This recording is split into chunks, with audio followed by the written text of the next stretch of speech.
Yeah. Welcome back to the Casual Chaos podcast. I'm your host, JS. I'm joined here with Jeff minus Bubba. What's up, Jeff? Poor Bubba. Yeah. Not much, man. How you doing, brother? I'm doing good. I'm fighting through a bad hair day, but otherwise I'm, keeping a straight face and moving through. That's all I can do. Speaking of hair, I got a haircut today. Not that you can tell, but I did get one. I noticed it looks very vintage. Thanks. Appreciate it. Yeah, I'm gonna go down here so you can see the gray. So yeah, so Jay Ash here and Jeff, and this is the Casual Cast podcast, the sports wagering community. We are minus Bubba tonight. I mean, mainly because this is the biggest show of the year so far. It's the NFL gambling preview, and clearly Bubba just doesn't have the stomach for it. So it's a shame we can't have him, but we do have his takes, and we'll be filling those in with producer Tyler. As you can see on the bottom here, if you're watching the podcast, follow us on all the socials. We are at Casual Chaos Live. That's going to be Instagram, TikTok, Facebook, YouTube, X, you name it. We're out there. Thank you for joining the podcast. Our show's been doing great lately, picking up a lot of followers, a lot of new subscribers. So again, if you're listening for the first time, thank you. If you're back, and hopefully we're better than ever for you this week. And we're really excited about tonight because we're going to do, like I just referenced, the NFL gambling preview. We're not going to do anything else, but as always, please send in your tickets to the socials. This is a community. This is about you guys. We try to do things a little different.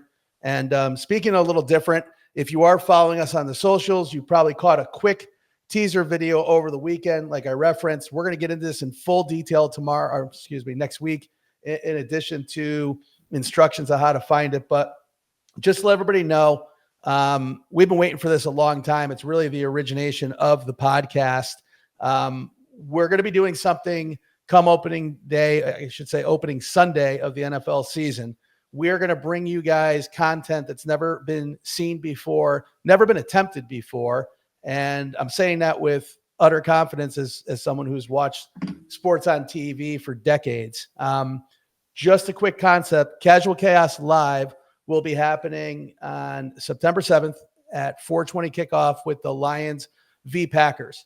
And why I'm saying it's never been done before is we will be bringing you the first in-game gambling show to exist. And what I mean by that is everybody has a pregame show. Everybody has a postgame show. Last couple of years, you see everything sponsored by the FanDuels and DraftKings on the set. People giving you some cute parlays and their opinions, and all the guys from Fox, all that fun stuff. And then after the game, people talk about it. And through the week, like on podcasts like ours and others, you see social media clips.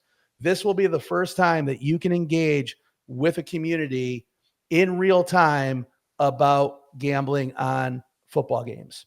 And to just bring that down to the next level, think about on a Sunday when you're betting and you've got your buddies on a group chat and you're talking about play-by-play, drop passes, missed opportunities, lost parlays, hitting player props throughout, and the excitement, everything that goes into those text messages, the emojis, the talking shit, the video clips, everything you're doing with your buddies. We're centralizing that. So it doesn't matter if you're in Tampa or Philadelphia or Phoenix. If you've got money on a game, someone in a different state, different city, different town has the same type of action. We're bringing those communities together.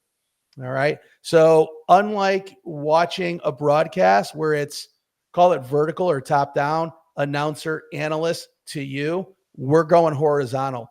We'll be on, Jeff, Bubba, and myself. We'll be commentating through the game. We're not doing play-by-play. Like, we're not trying to be Joe Buck and Troy Aikman here, right? We're going to do it strictly through the eyes of a gambler, real-time odds, real-time bets. We're going to be going over tickets. We're going to be interacting with fans, meaning people are going to be video calling in on location at stadiums, in bars, in living rooms, you name it.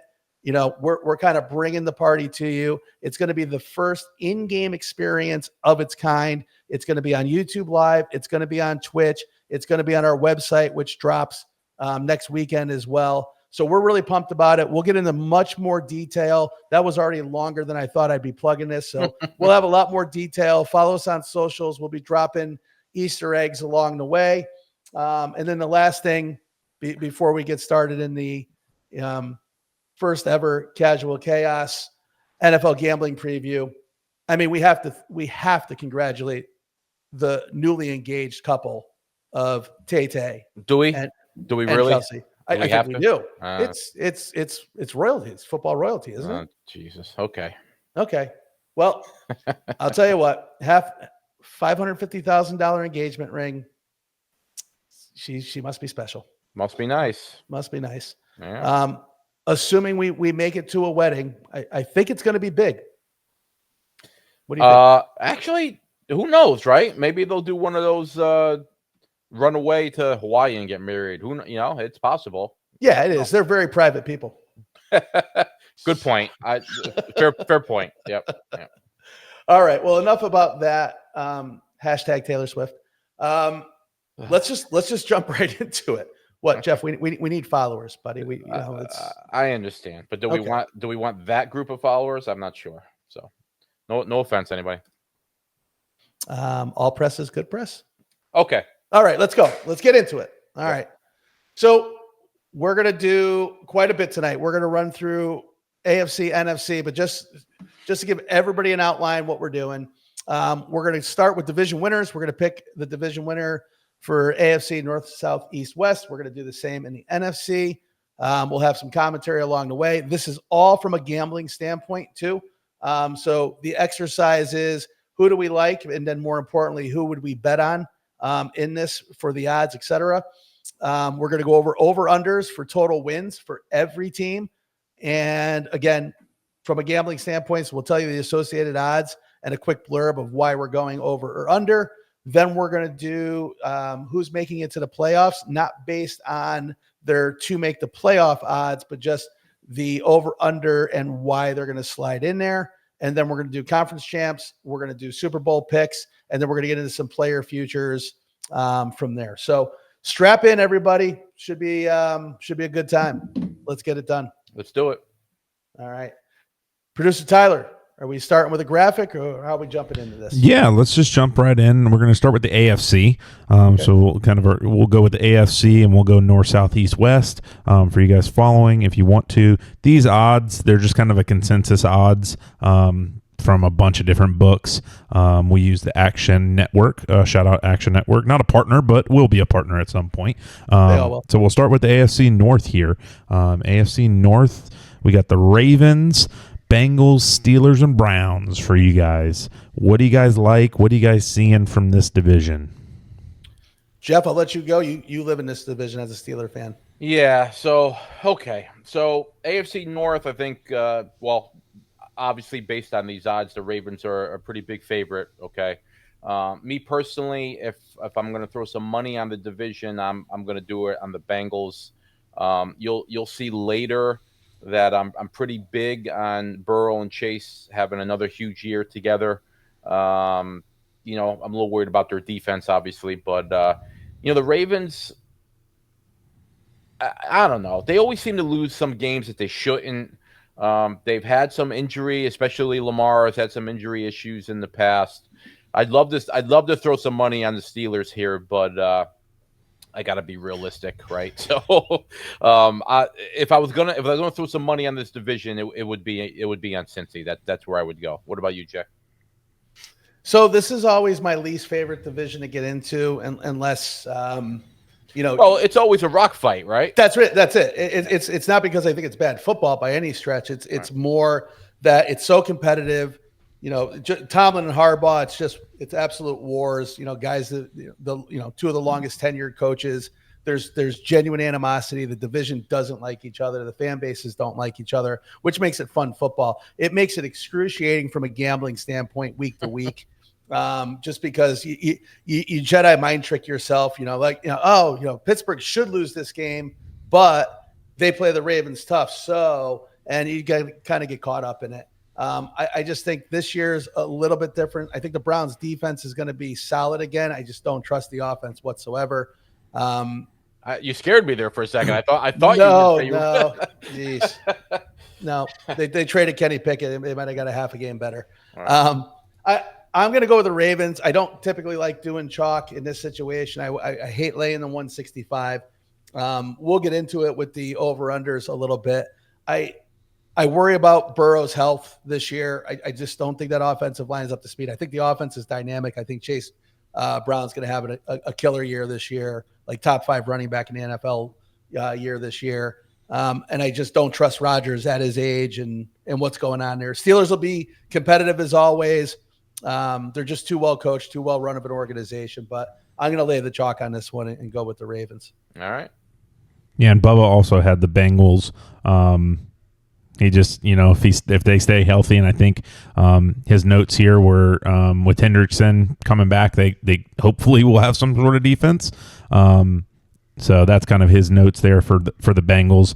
If their defense can play at all, just stop every once in a while, they'll probably be pretty good on offense. So we'll see. And I would probably ride the Bengals as well. I just think that offense is just too darn good. If their defense can get a couple stops again, they'll be perfectly fine. They'll be right there. And the Ravens, it's just whether Lamar stays healthy. If Lamar goes, if he misses a couple games, this division's always tight like that. So the Bengals can sneak in there if he misses a couple games. Anything's possible. That's the problem. I just, Hendrickson was there last year and he led the league in sacks and their defense was abysmal. Yeah, awful. Hopefully they just got a little bit better. They just need a couple stops. They lost some games brutally last year. Yeah, they really did. That's kind of our AFC. So we got Jay, you're on the Ravens, and then we got 3 Bengals, pretty much, with Jeff really wanting the Steelers to win somehow. Yeah, but I'm not a complete homer. I didn't pick them. So there you go. I'll live on an island. Yeah. So then we got the AFC South here. The Texans, Jaguars, Colts, Titans. Little bit of a pillow fight here, fellas. This isn't a long segment. It's the it's the Texans. I don't care if you added a 0 to the -105. I think the Titans are going to be frisky. I think the Colts will win a couple games at home. I've got some Jags thoughts that we'll get into in over-unders, but I think Texas runs away with this. Texans, sorry. Can't disagree. I mean, I'm going that way too. I mean, again, I hate, as you said with the Ravens, I normally hate doing the chalk, but everybody's sort of hoping. Well, I shouldn't say everybody. I guess people who are both college football and NFL fans, because there's a big divide there between football fans. But if you do like college and pro, I think there's a lot of people who are hoping that Lawrence will finally meet the expectations that we all have for him. And with these odds, maybe the books are thinking that this is the year, but I just can't trust them. I don't know how you could trust them. So, but bottom third offensive line, terrible defense, rookie head coach. Yeah, got a lot to pull it together. I led the show with bad hair day. You want to talk about bad hair day? We'll see what Sunshine has. As far as laying the chalk here, Jeff, -105. It might as well be even money. That's sure. That's a gift. I don't understand this line at all. It should be higher than the Ravens. It really should. Well, I think and actually I skipped over the Texans too quickly there. Obviously Stroud took a step back last year compared to his rookie year. I think part of that is the fact that the defensive coaches had tape on him, and they basically had the ability to figure out what he does well and what he doesn't do well. I mean, rookie quarterbacks always sort of have a advantage in that situation, right? Yep. To a certain extent. So now it's his time to adjust to what they did to him, and I think he will. So I think the Texans are going to have a really good year, and I think Stroud's going to have a really good year, and that they're going to run away. I'd be surprised if they don't run away with that division. Yeah. You got Bubba's going on a limb, and now I can maybe see why he's he decided to forego this episode. But he's taking the Titans. Probably loves that plus 700 number, I would assume. And his notes were kind of Cam Ward. He's just banking on Cam Ward being special. I do think he's going to be special, but I do not think he's going to be special enough to turn that franchise around in 1 year. So I would go with, I'd probably lean on the Texans there. I like CJ Stroud. If his wide receivers can stay healthy, I think they'd be pretty good. I thought their offense was pretty good before a couple guys went down last year. So we'll see what happens with the Texans, but I would go Texans as well. Yep.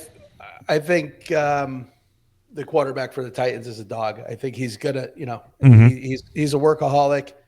He's got killer arm strength. Our buddy Garbs is a huge fan out of Miami. We talked about that earlier. He thinks he's gonna have a great year too, for what that's worth. I just don't see them. There's always a team that goes from worst to first. That may or may not be coming up. I see it. I just don't see it with Houston in that division. Defense is too good, too well coached on the defensive side of the ball. Offensive line's a little bit better. And if Nico Collins is healthy, I just don't see it being competitive. Yep. Agreed. I think so. Pretty much everyone's on Texans except for Bubba's going with the Titans, but we'll see how it all plays out. That's the fun part about football. So then we'll go to the AFC East here. We got the Bills, Patriots, Dolphins, and Jets. Pretty big, big odds here for the Bills, or I guess low odds for the Bills to kind of run away with this one. And rightfully so, right? But from a gambling perspective, I'm just not laying 327. So I'm going with the Pats. I do think they'll be much improved. I think Vrabel is that good of a coach. I mean, they're gonna really turn things around there. I think defensively they'll be far better. They did make a lot of changes. I mean, their offensive line is very different compared to what it was last year. And I'm iffy on Drake May. You could obviously see the talent from him last year. I mean, he's very talented, but he also made at least one or two plays a game where you were like, what the hell are you doing? Right now, that could have been just because he's a rookie, or it could have been that's just how he's wired. And we're going to find out this year, next year. We're going to see, which of those two things they are. But from a gambling perspective, I'm going with the Pats. They're good odds. I do think they're going to be better. And who knows? I mean, again, the Bills. I don't think that they'll be sort of resting on their laurels, and we'll get to that more a little bit later. But if I had to throw someone, and the Dolphins, I'm just not a believer. So, and we don't have to talk about the Jets. What do you got, Jay?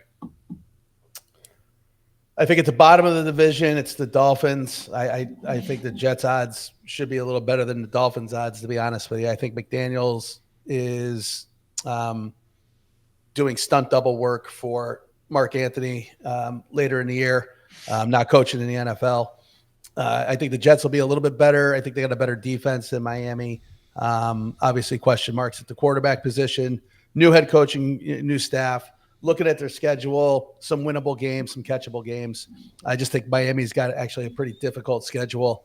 I think with the Bills, understand why they're a favorite. They are touted as a top 3 defense. Again, solid offensive line.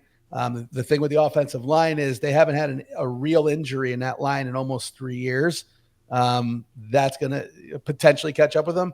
I think Cook has a regression. He has to have a regression from a touchdown standpoint. I mean, he went from, his best year being 3 or 4 touchdowns to 16 last year. So even if you meet in the middle, you're probably 8 to 10. So maybe you're taking some points off the board.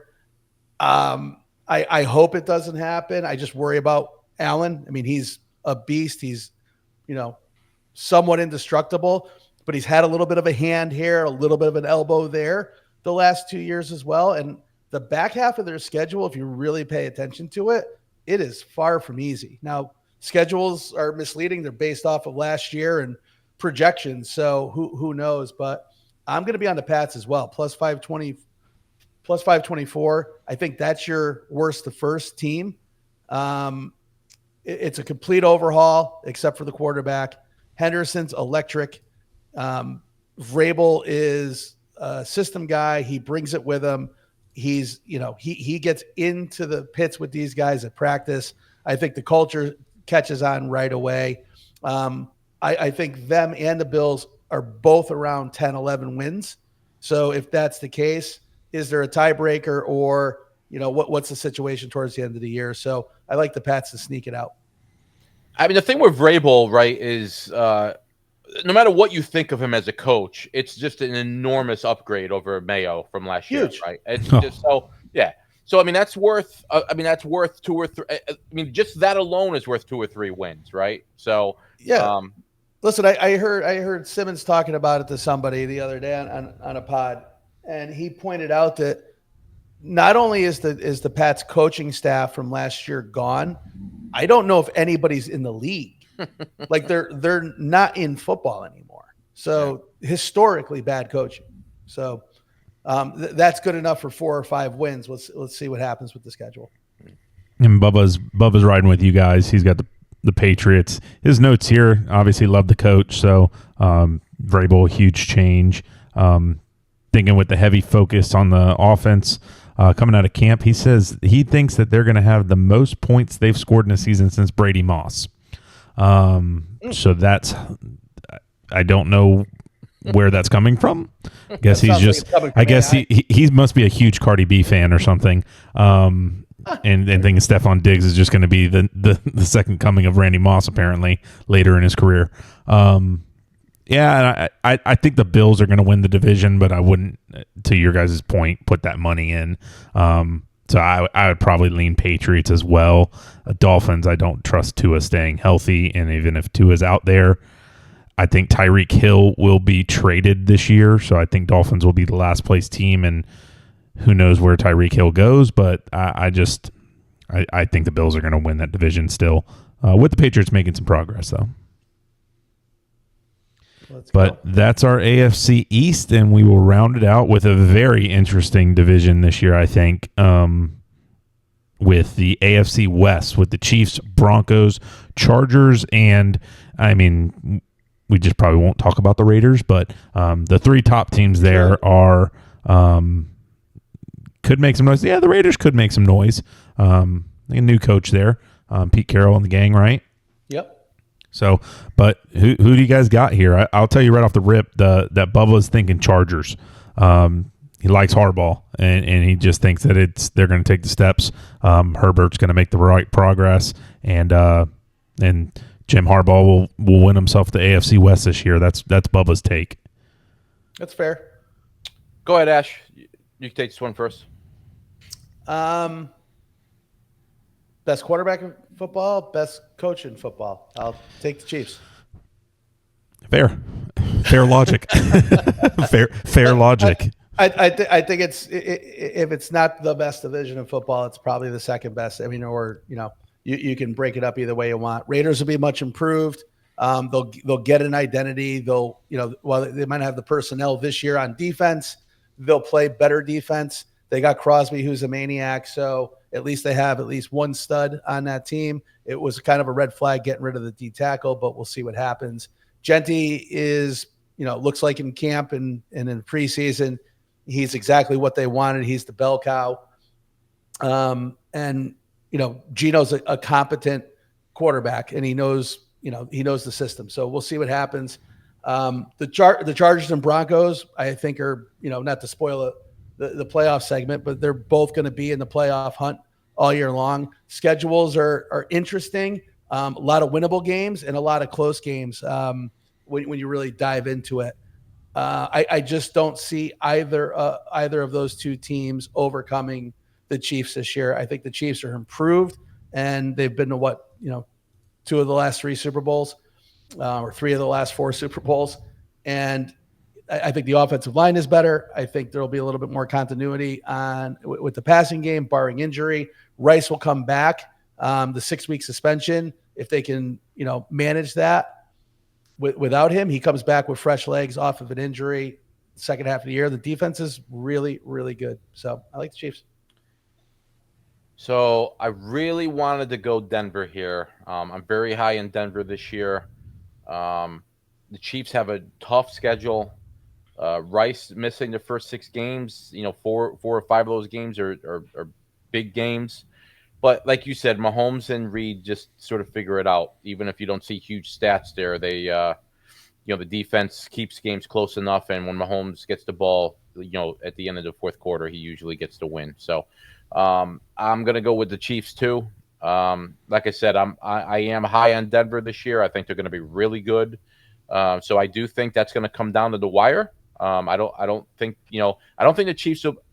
I don't think the Chiefs will be resting players in the last game of the year this year. Let's just put it that way. But I am going to go KC. So I'm riding the chalk there. And again, getting them at 115 is actually is not bad. Yeah, it's not bad. So yeah, I think the Chiefs won so many games last year, just again in crazy fashion, almost the opposite of who were we talking about?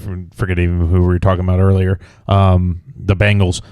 Chiefs would win every game that they were like.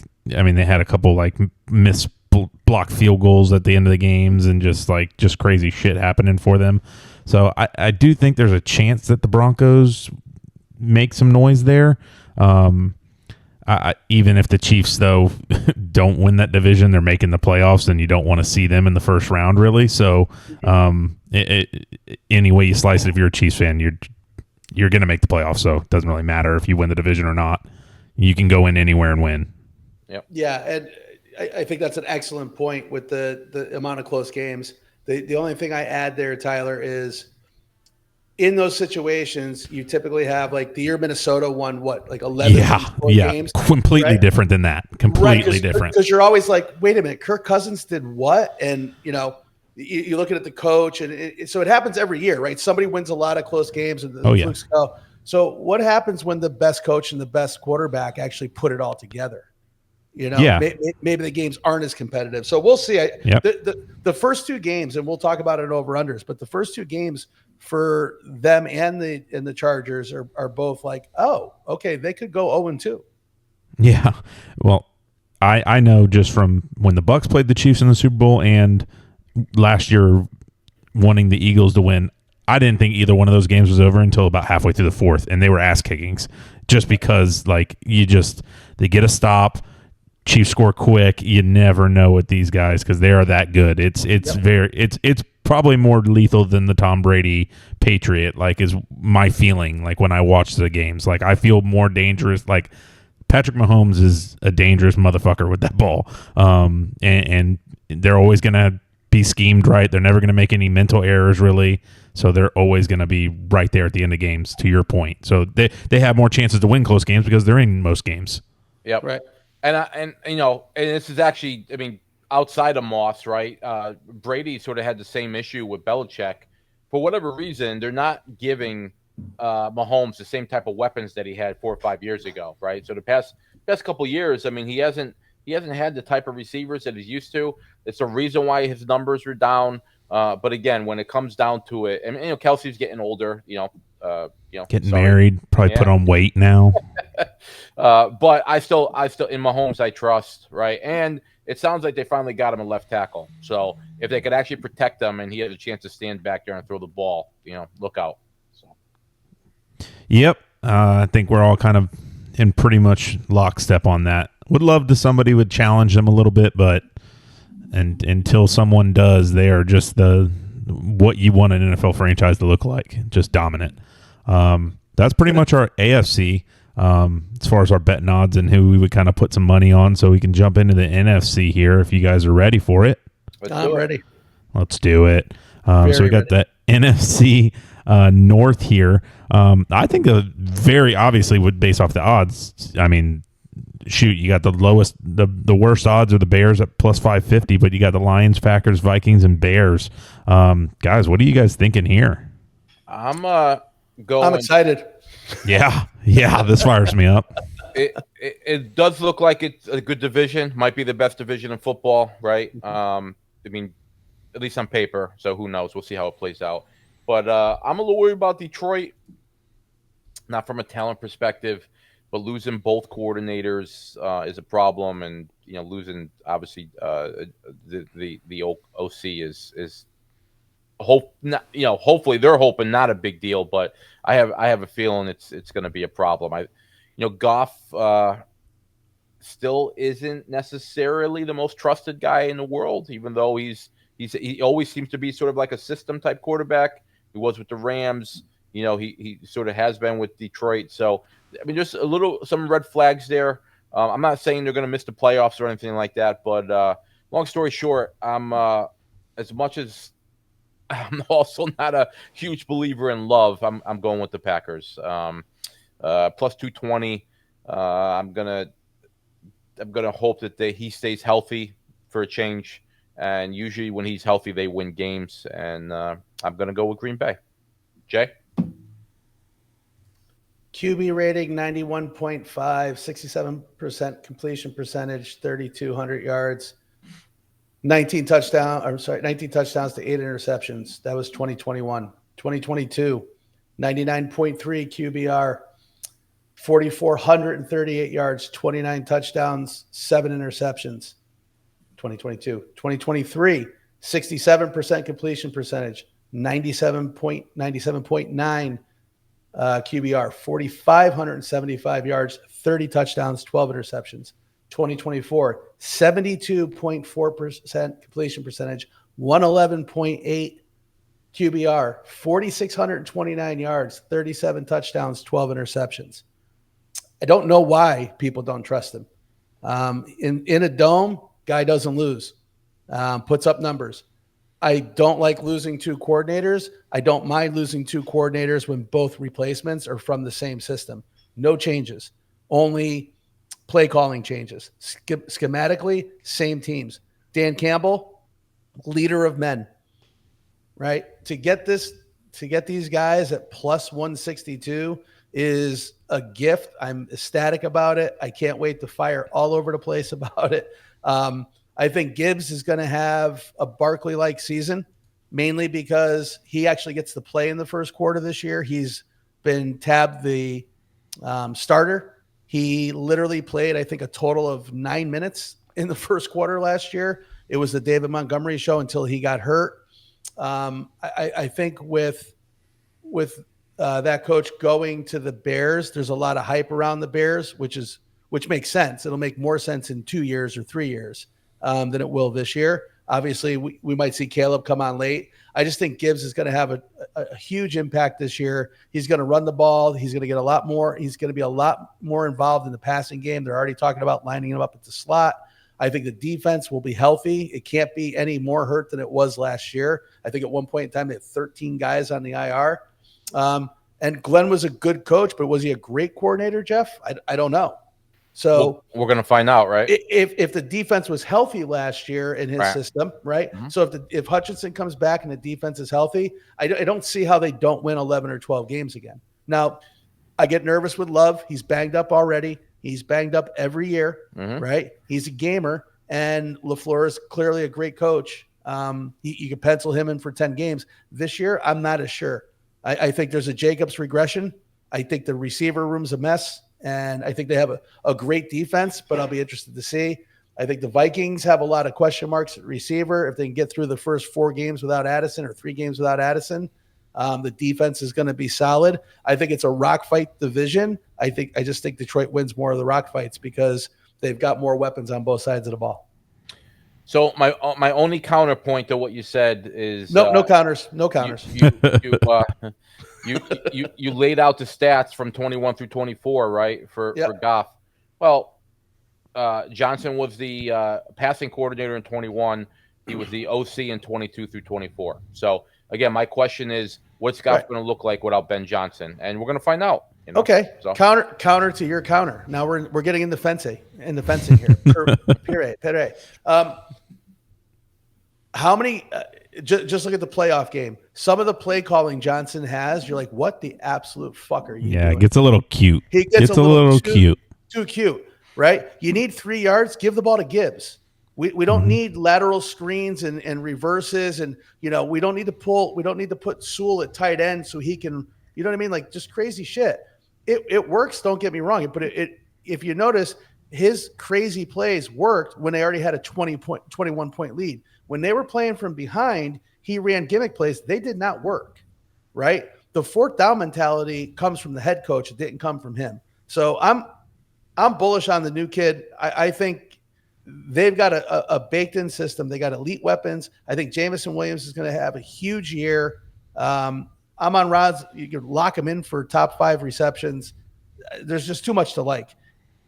And this is a theme of every podcast, every NFL analyst show, if they stay healthy. Yeah. Sure. Yeah. And Bubba's pretty much excited. Yeah, Bubba's pretty much lockstep with Jay as far as Lions. Even though they lost both coordinators, promoted in-house, and those guys love Dan Campbell and fight for Dan Campbell. So Bubba's pretty much in lockstep with you there, Jay. Yeah, I like Jordan Love, but to Jay's point, injuries. I like Caleb Williams, but think he's another year away from that system starting to work for them, like fully working for them. So I think I just lean on the experience that the Lions have at this point. Hutchinson was probably the defensive player of the year last year before he got hurt. So I think if he comes back and is, himself, I think the Lions will be the winners there. And the Vikings, I think the Vikings will take a big step backwards. I don't know if they have that quarterback figured out. I don't know if J.J. McCarthy is ready for the NFL like they kind of originally had thought. So I'm interested to see what the Vikings do and what J.J. McCarthy looks like. But I think it will be Lions, Packers, Bears, and then the Vikings coming in the bottom of that division. But like the Lions, like Jared Goff, I think he's a gamer. Lions, Packers, Bears, oh my. Oh my. Maybe a quick public service announcement to the Bears fans. You can't get over 8 wins until your quarterback stops wearing nail polish. Never know. Just saying. Now we're going to the NFC South. More excitement. Got the Bucks, Falcons, Panthers, and Saints. I do not think we'll talk about the Saints. We can just kind of get that out of the way. They will not be good this year. Spencer Rattler and the Saints are going to be the worst team in the NFL, I think. Spencer Rattler and the Saints is an awesome garage band name. It is. That's the extent of the conversation on them tonight. Yeah. Timmy and the Lords of the Underworld. Timmy. Bubba, no shocker, is on the Bucks. His hot take was that they are going to start 0-1 and lose to the Falcons week 1, though. But Bucks for Bubba and Bucks for myself as well. I think the Bucks are going to be very, very, very, very good this year, and to be only -1, pretty much 100. I think that should be way higher. They're putting a lot of faith in the Falcons and Raheem Morris, and Michael Penix Jr. So I'd lean hard on the Bucks here to be very good offensively. Again, assuming Tristan Wirth come back and is healthy, and wide receiver room stays healthy. I think they got good running backs. Defense, it's always a question mark with the Bucks, it feels like, but Todd Bowles always finds a way to kind of throw some schemes out there that seemingly work against some offenses. It's frustrating as hell to watch, but I think the Bucks will be so good offensively. We just need to hold teams to 30 points. So that's kind of my take, and Bubba pretty much in lockstep with that. What are you guys thinking? Go ahead, Jay. We talked about the Saints all we need to. I think the Panthers will be much improved. We'll get that over under. I think the Falcons will suffer the same fate they had last year from a defensive standpoint. I don't trust the defense. I don't think the personnel is great. And I said it in the pregame when we were just kind of shooting the shit. I think Raheem is a good defensive coordinator when he's standing next to Sean McVay. I just don't see his teams ever gelling or coming together. He's got a pretty bad track record as a head coach. I think Penix is a lot better than people think. I think everybody is so nervous about the injuries from college that the Heat won't make it through a 16 games or 17 game season. But when he's on the field, he's going to throw the ball deep. They've got a lot of offensive weapons. Bijan's no joke. London can play. So they're going to score points. They're going to win. They're going to win games. They're just not going to win enough to take the division from the Bucks at even money -107.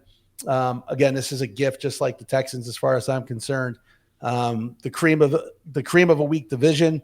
We'll get into what my stance on the Bucks is overall. I think the offense is going to continue, even though they lost their coordinator. Same thing, guys coming from within, so Baker doesn't have to learn a new playbook.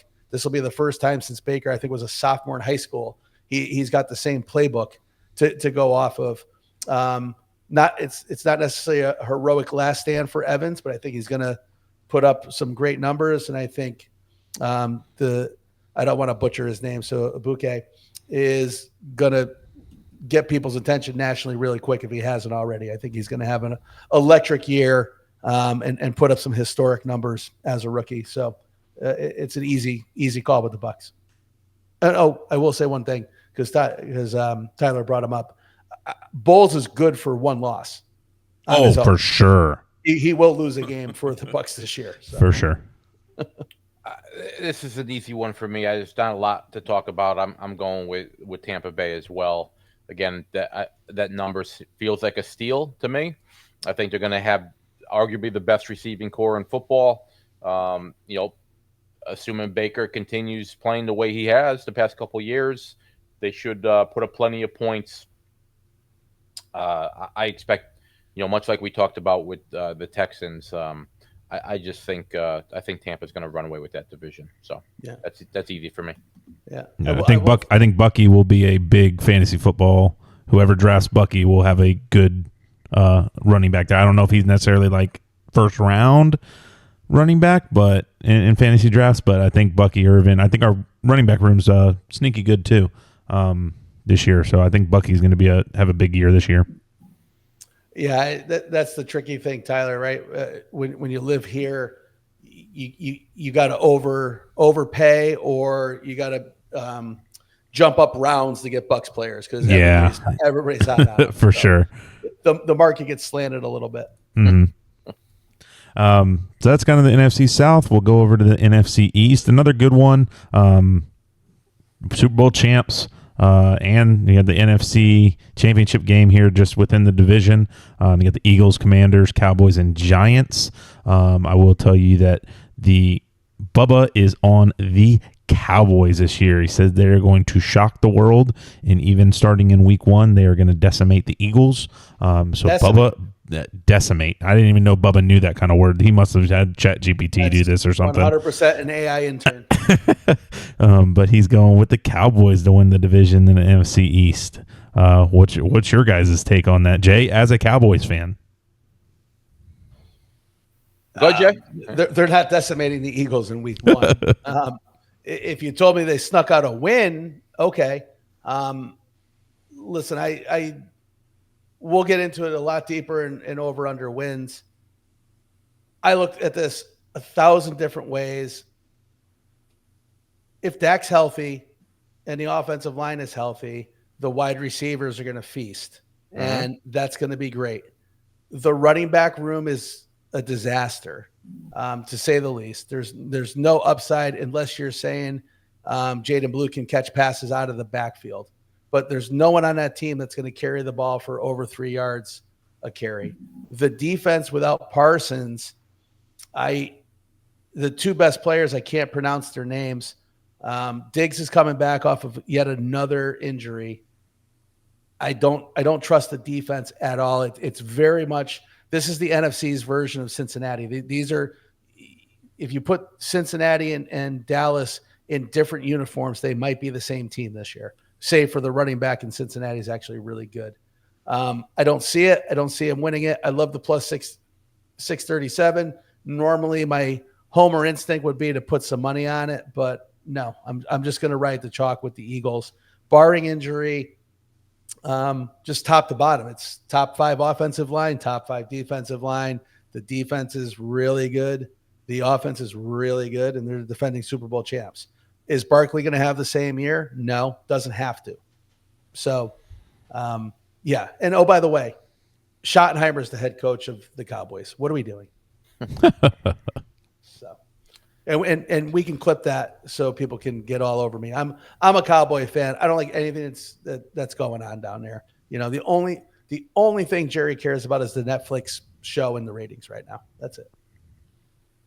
I am certainly not a Cowboys fan, and I was still very tempted to pick them. I think they're going to have a much better year than Jay and a lot of people think. I don't disagree with some of the stuff he said. I do think the defense is going to be challenging for them, especially for the games that Parsons doesn't play. I do think Parsons will be back eventually, if not in week 1. He'll be there, week 3, week 4, something of that nature. But the Eagles are too good. They've lost a little bit in the secondary, so that's a bit of a concern. But overall, they're just too good, and that's where I'm going. I don't, Washington. I'm thinking is going to maybe take a step back. Again, the sophomore slump type thing with the quarterback.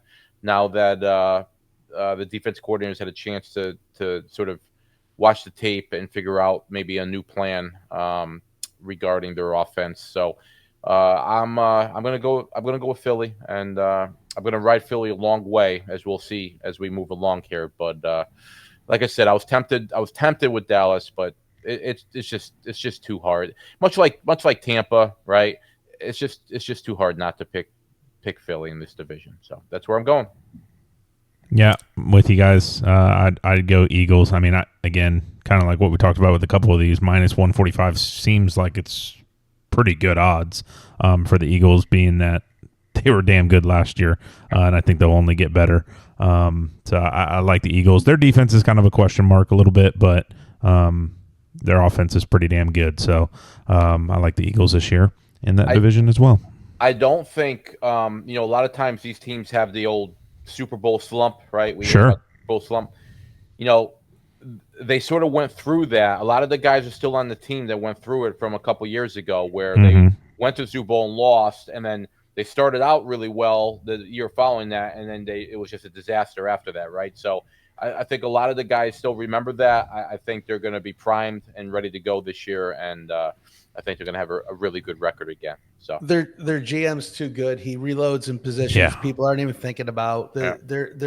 And he is like what we talk about when you're just sitting around the table shooting the shit with your buddies. Like, Tyler, how many times have we talked over on Ohio Street about, like, would you take Georgia and Alabama players, every one of their players against everyone else? Yeah, you know what I mean, like that type of thing, and that's what he does. He just drafts. He drafts blue chippers and nothing else.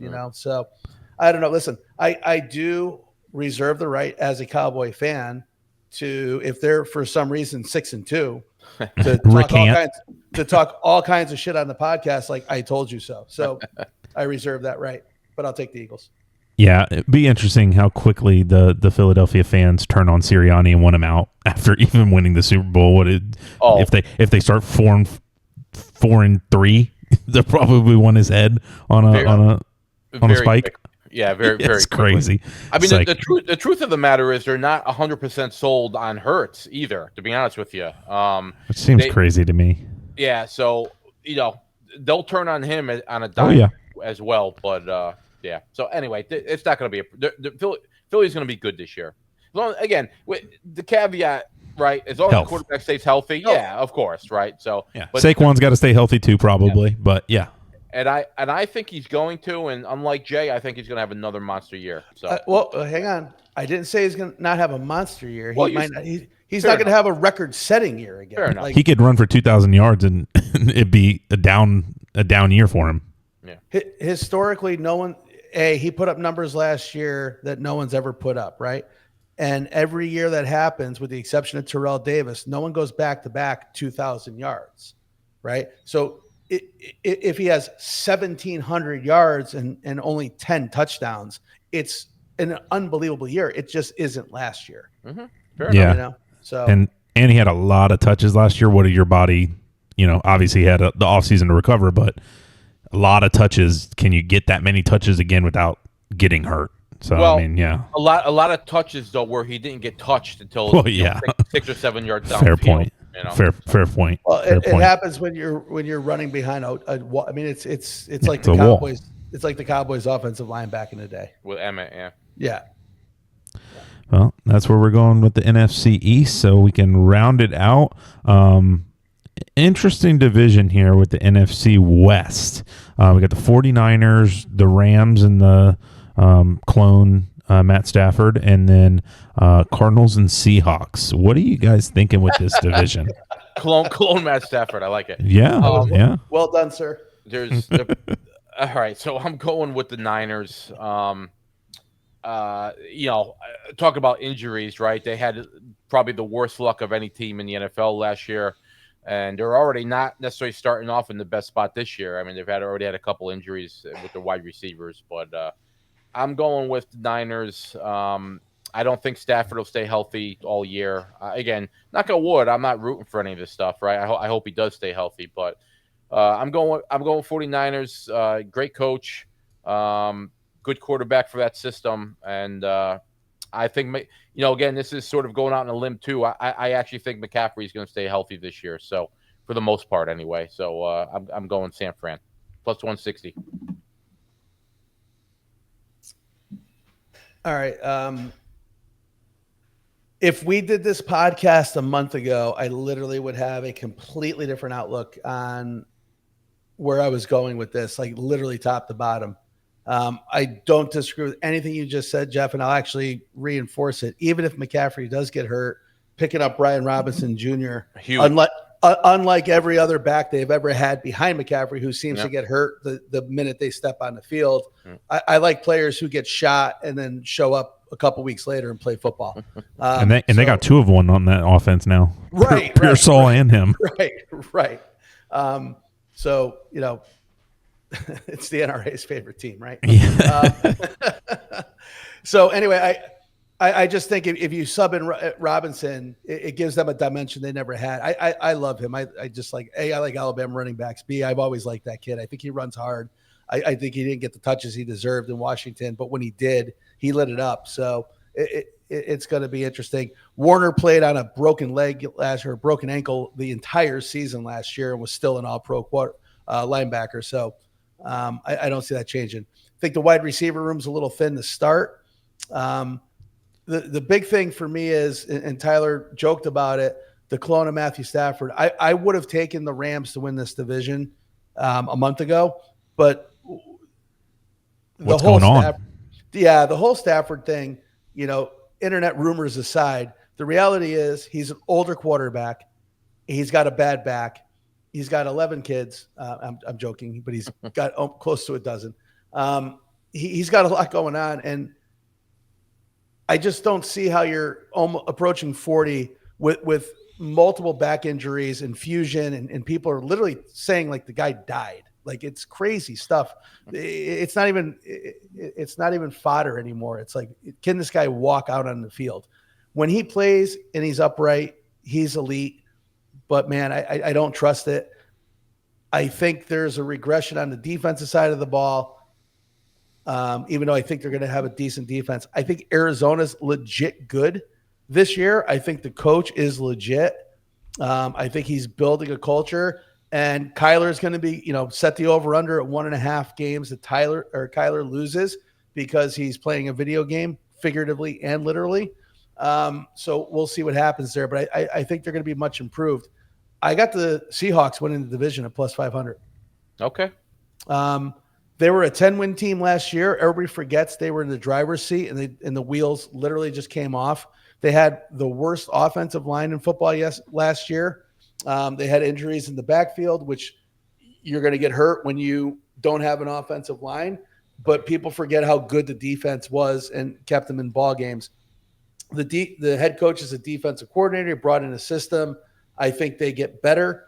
I don't see a drop off. And again, I'm not saying Geno was the best quarterback in the world, but I don't have a problem with Darnold stepping in. I think JSN is going to have 120 catches plus this year. I like this team. I think they easily get the 10 wins.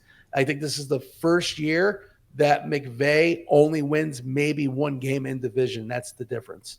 So I've got the Seahawks, and it's going to be a dogfight with the Niners. But I got the Seahawks winning the division. So Darno is the big question there, right?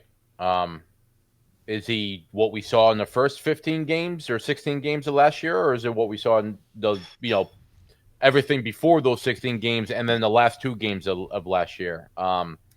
I tend to lean on the first 16 games, which again is it's not a small sample size, right? You're talking about 16 games where we played really well, but I lean on that it's a mirage side of things. So hard for me to think he's going to repeat what he did last year. And yeah, I mean, again, I wouldn't be shocked, right? I wouldn't be shocked if Seattle won. I really wouldn't.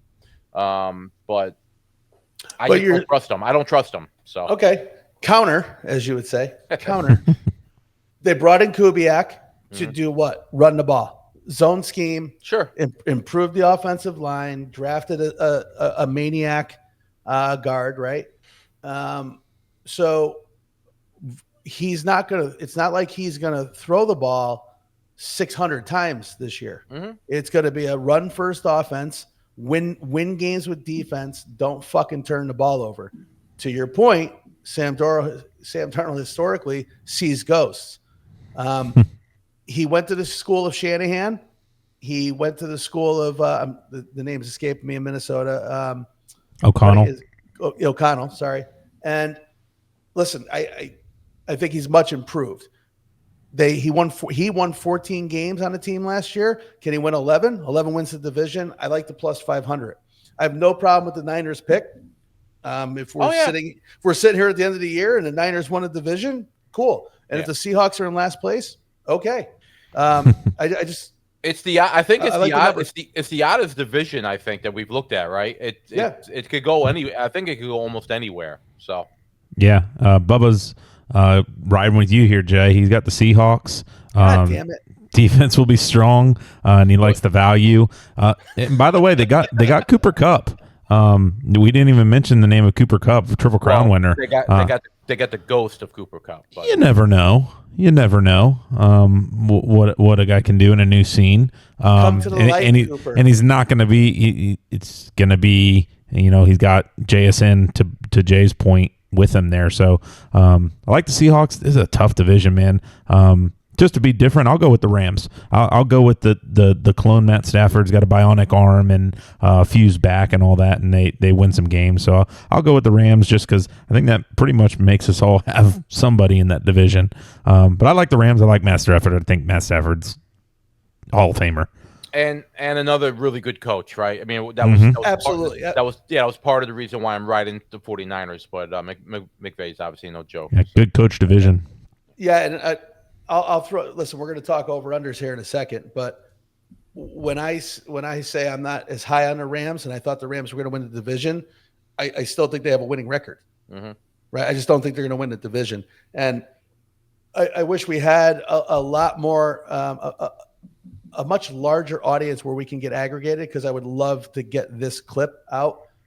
Mark my words: if Stafford cannot play or has proof of life has failed, and Jimmy Garoppolo is the quarterback, Devontae Adams will ask for a trade yet again.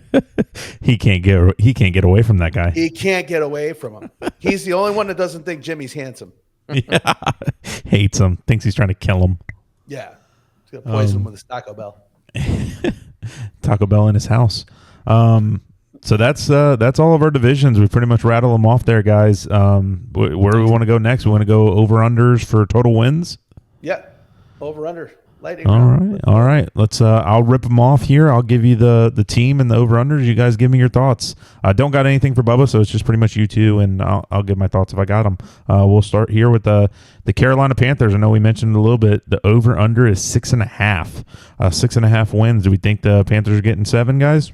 Jeff, let's alternate. So you can go first, and I'll do the next one. Just boom, boom, boom. Okay.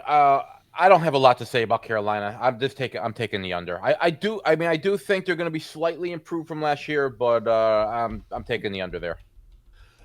I don't like laying the juice, but it's 6.5. Looking at the schedule, I think they get there. I'm going over. They got a top 12, so top half of an offensive line. I think they have an identity. I think Chuba is going to have another good year. The defense is questionable. I hate laying the juice, but I'll take the over. And I just quick glance at their schedule. They kind of got a tough little schedule in Carolina. They play the division that we just talked about is kind of good top to bottom. Our division's interesting, but they could always sneak out games. I'll take the under probably on 6.5 as well with Jeff there. So we'll go to the Bears. Bears over 8.5. Over under 8.5 for the Chicago Bears. Second half of the schedule is murder. I don't see a path to more than 8 wins, let alone 9. So I'm going to go with the over and lay the juice at -140. I actually think they're gonna win 8 games. I think they're gonna be pretty good. Well, pretty good. They're still gonna be under 500, but I'm taking the under. I think they're gonna go 8 and 9. Just remember the days when 8 and 8 was 500. Yeah, right. I'll take the over on the Bears. I'll ride with the over there. Think they'll have some progress. So then we got the Titans, 6.5 for the Titans with Cam Ward at the helm. What do we think about Tennessee here, Jeff? So I have been on record about Cam Ward. I do think he's going to have a decent year. I think he's going to put up some numbers. I worry about him as far as turnovers, though. I'm not necessarily sure. You can change at this point in his career. Does have a pretty good OC. So I'm gonna say over here. I'm gonna go the +110. I'm gonna say over. I think they're gonna sneak 7 wins in. 7 and 10, right? So not the greatest record in the world, but I think they're gonna get to 7 wins. Yeah, everything you said I agree with, and the fact that the pupil becomes the master and vice versa. The fact that the head coach brought essentially his dad in to run the offensive line. So I think the old line's going to be a little bit better. I saw a path to 6. I couldn't quite get to 7. I don't disagree with you. I just landed on the under. I had him right at 6. So I, again, don't like laying the -130, but I just don't see him getting the 7. Yep. Yeah, I'm right there with you. I think Cam will be good, but that takes time to be elite. And not that 7 wins is elite, but they're a year away in some personnel. Yeah, exactly. So I'll take the under there as well. New Orleans Saints, 4.5. 4.5 is their number. The over/under is 4.5. What are you thinking, Jay? I think this is why I had the Panthers over, because I'm penciling in 2 wins against the Saints. If the Saints can win opening day, it's their only win until they get to the end of the season and they finish with Miami. I think the Saints go winless this year. Oh, wow. Love that. So the under. I'm on the under. Yeah, that was trying to buy down to 1.5. Listen, it's plus money too. This is a gift. So if you've made it this far in the podcast, this is a gift. Fucking bang the under. You will make money. I concur. I concur. I'm on the under as well. So yeah, they're just not going to be very good. Yeah. We'll go to Cincinnati. The Bengals 9.5. Well, for Cincinnati and Joe Burrow and the gang. Jeff, what are you thinking? So from an odds perspective, there's not much difference, right? You got -105 at over 9.5, -115 at under 9.5. I'm going over. I do think they get to at least 10 wins this year. So, 10-7 is not outlandish for Cincinnati. So I'm going over there. Under. I think they get to 9. I think the offense lights it up. I think the defense loses too many games. Like you said, there's no difference in the gambling odds. So if I'm putting money on it, I have them as a fringe playoff team. I'm not going to commit yet, but I got them under. All right. Yeah, I'll take the over on it. I think they'll win some of those games that they just couldn't figure out how to win last year. I think, again, you can't be as bad defensively. You would hope not. So I'll take the over. But bad coach. Yeah. Would not shock me. Yeah, this will probably be his last year if they don't hit the over, by the way. I would assume. Atlanta Falcons, 7.5. 7.5 for the Atlanta Falcons and Michael Penix, Tampa Boy. What do you think, Jay? Plus 115 under, 7.5 wins. Offense is going to be fine. D and coaching, I have a question mark. So I'm going to stay with that. I'm taking the under. Under. Nice and easy. Under for me. Yep, I'm right there with you. I think Atlanta in the under. Chargers of Los Angeles, 9.5 for the Chargers. Yeah, much like the Bengals, the odds are very similar. -105 on over and -115 under. I'm pretty high on the Chargers this year. I'm going to go over here. So again, I think 10-7 is what you're looking at. So it's going to be a squeaker, but I'm going over. Okay, this is going to sound convoluted. I'm high on the Chargers. I think the first two games set the tone. I think they make the playoffs. I'm taking the under 9.5. Okay. Yeah, I'm thinking the same thing. I think they will be good, but you got to play the Chiefs twice. Tough division, so you're playing. 6 games are hard games. If they win 4 of those, that's really good.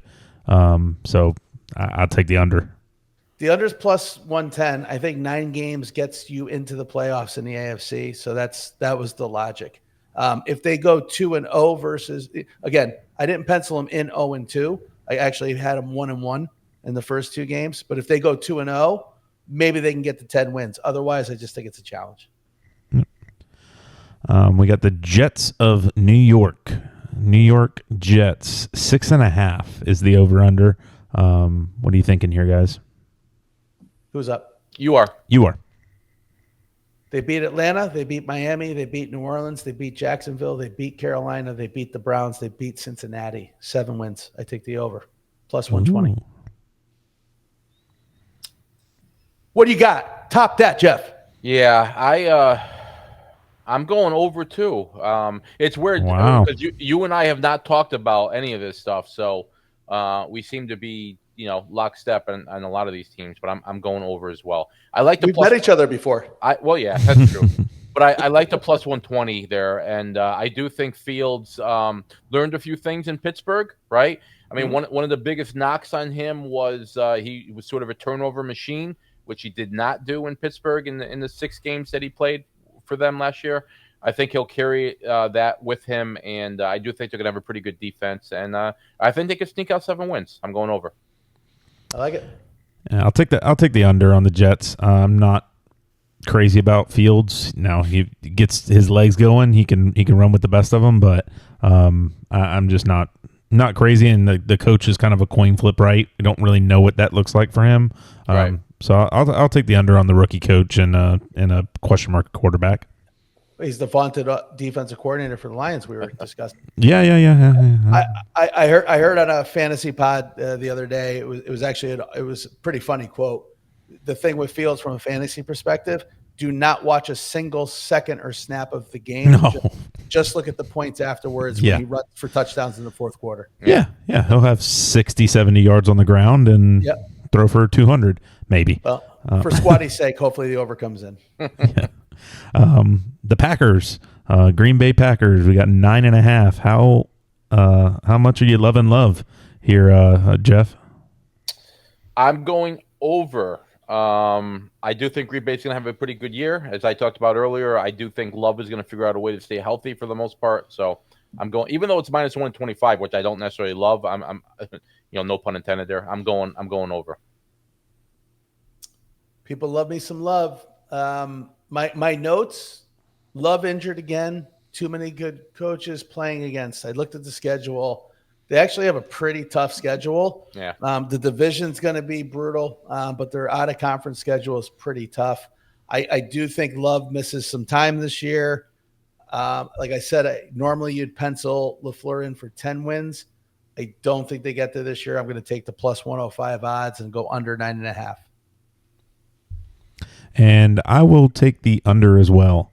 I just, health is the biggest thing. But if he stays healthy, obviously I might look like an idiot. But good division. We'll see what happens there.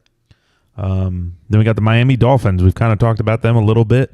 7.5 over under 7.5. I have a feeling we're all going to be in the same spot here. Are we all unders?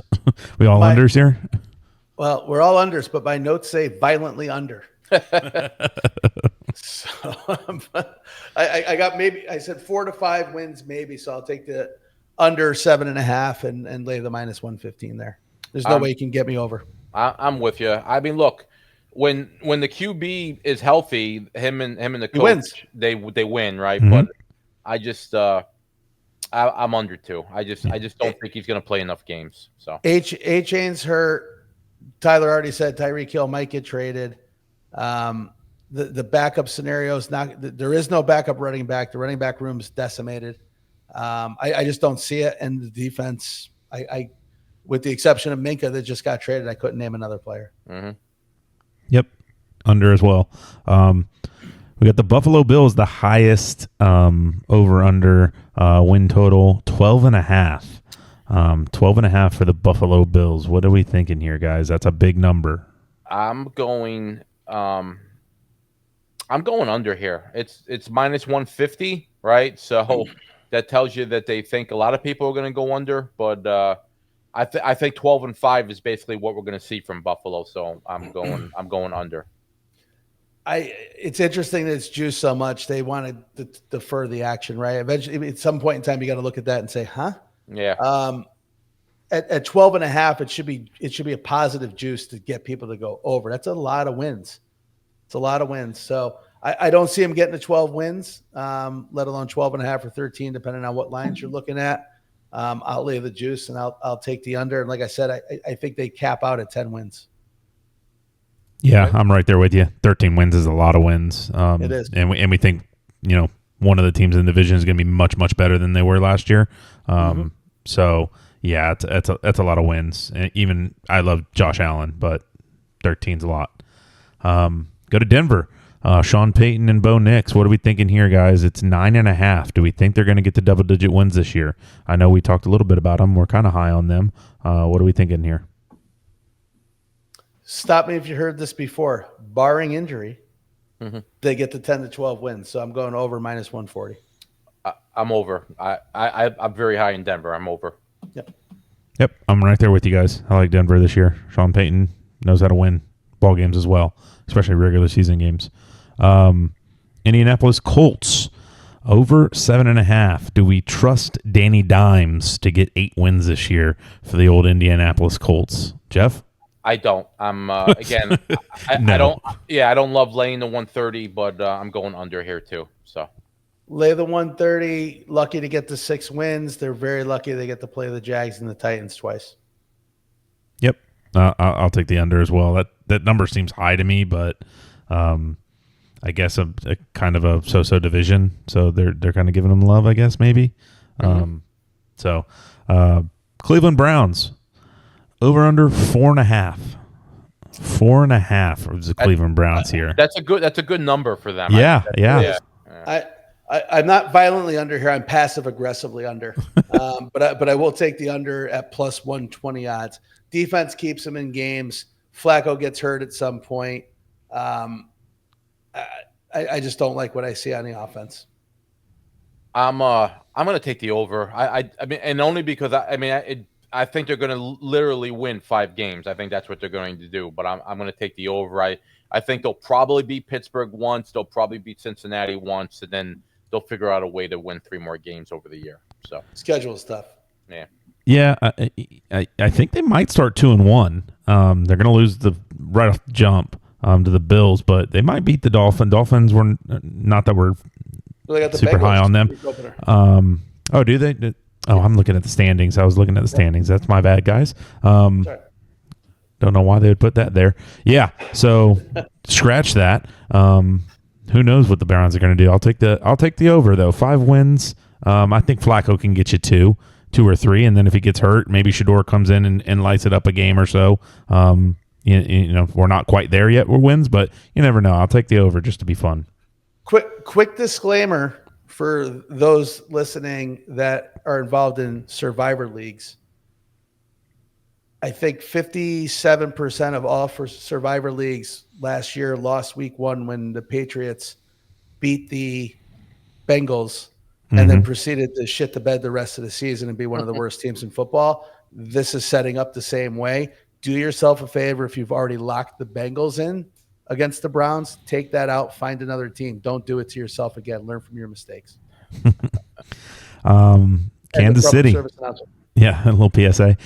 Kansas City, the Chiefs. Does Patrick Mahomes going to get the 12 wins? Their over/unders 11.5. That seems low to me with Patrick Mahomes at your quarterback. Well, I don't know, man. It's again, not the most talent in the world on offense. At least, from the skill position. Rice is not going to play the first 6 games. They have a very tough schedule. All that said, I think they sneak out 12 wins. So I'm taking the plus 110 there. I'm going over. Yeah, I'm taking a plus 110. My notes say because the first 2 games, there's, you got to remember they're going to be in Brazil the first week, and then you got to travel back, and you got to, you don't have a cupcake game too. So they get to 12 on the nose if they start 0-2. If they start 2-0, put it in pen. Yeah. Beneficial that they're playing Philly at home in that week 2 game. If they were on the road, I think it would definitely a loss there, but at home, Arrowhead's different.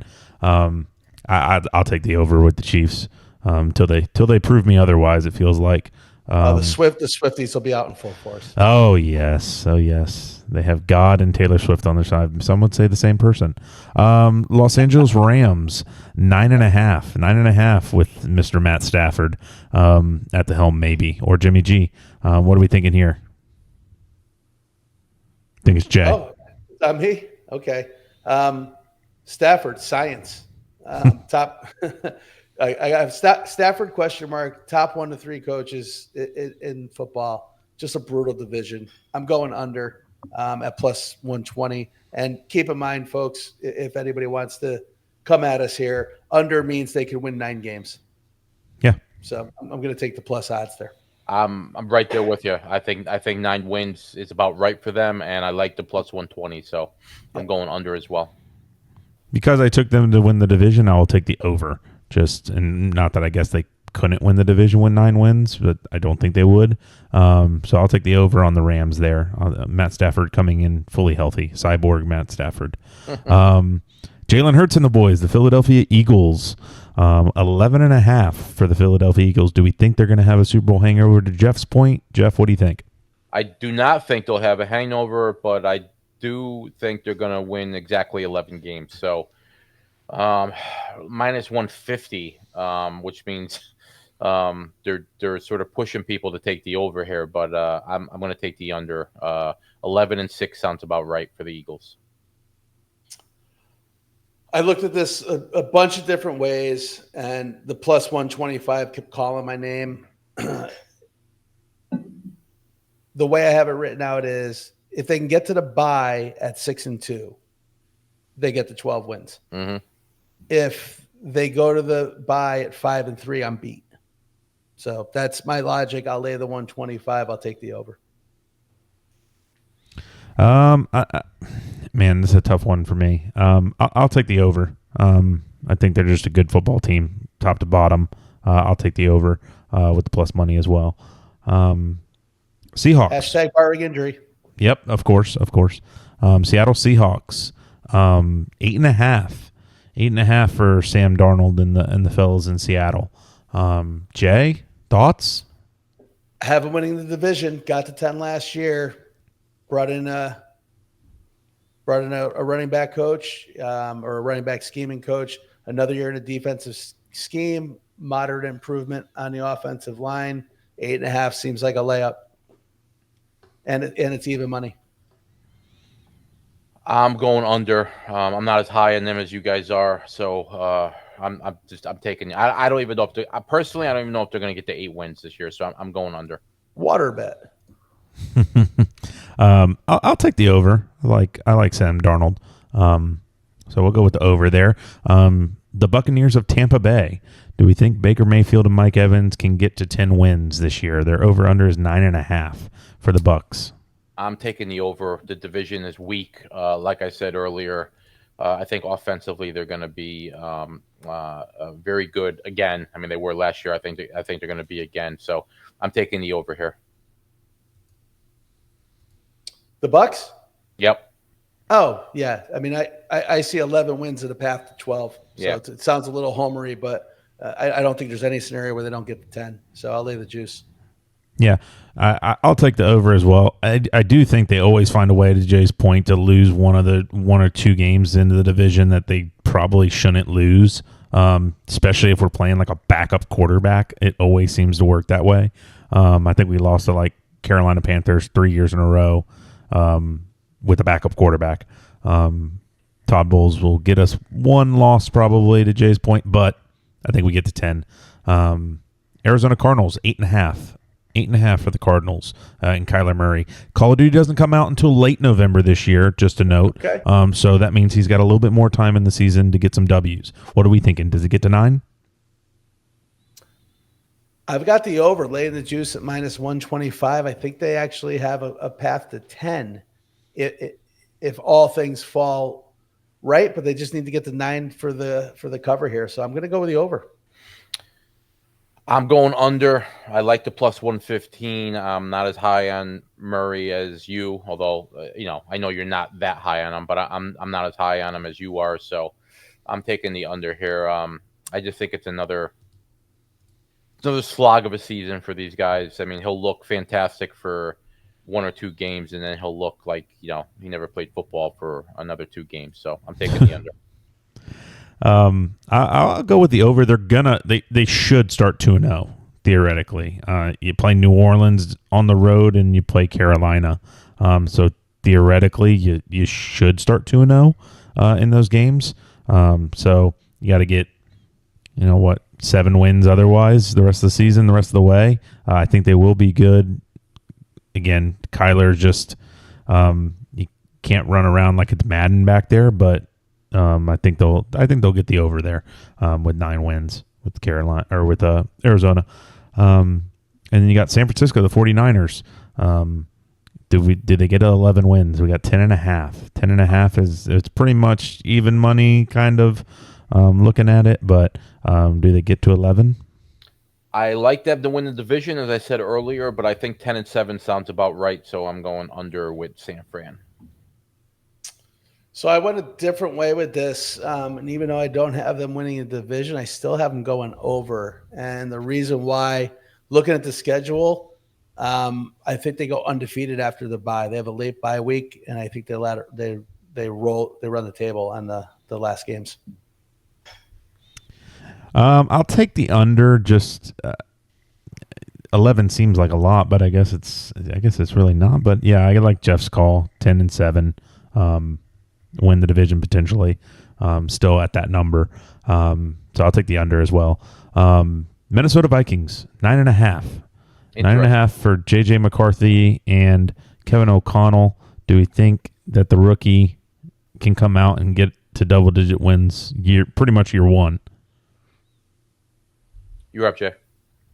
I am, and I have the under at 9.5, -125. I think everybody's looking for a big regression for all the reasons that Tyler said. I just think the schedule seems really tough, middle of the schedule. And again, depending how you feel about preseason schedules and strength of schedules, all that fun stuff, it just feels more appropriate to be in that 8 to 9 win range. So at 9.5, even if they get the 9, it's an under for me. Yeah, I actually kind of like McCarthy, but I do think, technically this is his, effectively it's his rookie year. So I think 9-8 sounds about right, or 8-9 sounds about right. So I'm going under there as well. Yep, I'll take the under as well with Minnesota. Same points that you guys have there. Detroit Lions, kind of differing potentially opinions here, but 10.5.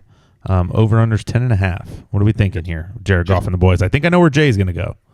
Yeah, I do too. Just to correct myself, I should, for Minnesota, I should have said 9-8 or 8-10, not 8-9. But anyway, or no, 8-9. I was right? 9-8. Okay, I'm sorry. 9-9. I think they're going to go 9 or 8 or 8-9. You're hurting the credibility of the pod right now, sir. Relax. Detroit, Who's on first? Detroit. I'm going under. You guys heard me talk about it earlier. I do think they take a step back this year. 10-7. Nothing wrong with that record. But I do think that's what they're looking at. I'd be surprised if they pulled 11 wins. Now I might look like an idiot on this one. But the number's plus 120 for the overs, so the books are sort of leaning my way on this. I'm going to take the under at minus 145. It's my second favorite play on totals. It's my favorite NFC play, period. Plus 120. I love it. So I'll take the over. Mm-hmm. Yeah, I'll take the over as well. To Jay's point earlier, Jared Goff wins pretty much every game he plays indoors, it feels like. So I think more than half his games are going to be indoors. So I like the Lions still. Baltimore Ravens, Lamar Jackson, coming off another MVP. 11.5 is the over under for the Ravens in a tougher division. What do we think? So this one is a little interesting. I don't have a ton of notes on it, but the rationale was, if you guys have ever noticed, Lamar's record is insane against the NFC. Just insane. I think he's got one loss in his career against the NFC. Mm-hmm. So I was like, okay, let's run through the NFC opponents, and I'm like, yeah, he beats every one of them. So that's what, 8 wins. So when one, you could split with everybody in your division, then win another AFC off division game, and you're at 12. So I took the over minus 120. I'm under. I think 11-6 or 10-7 is what they're looking at this year. Again, they end up losing a game or two they're not supposed to lose. And he stayed relatively healthy last year. I'm not sure he's going to do that again with his style. So I'm on the under there. Yeah, I'll take the over. Lamar wins regular season games, it feels like, and he's just a freak. And I like Harbaugh. I like them to maybe make another step in the right direction in the postseason, but I think they'll get to 12 this year. Pittsburgh, Jeff, your boys, the Steelers. Does Aaron Rodgers lead them to 9 wins this year? I'm not sure Aaron Rodgers leads them to 9 wins, but I think the Steelers win 9 games. So I'm on the over. I like their defense. They drafted pretty well this year.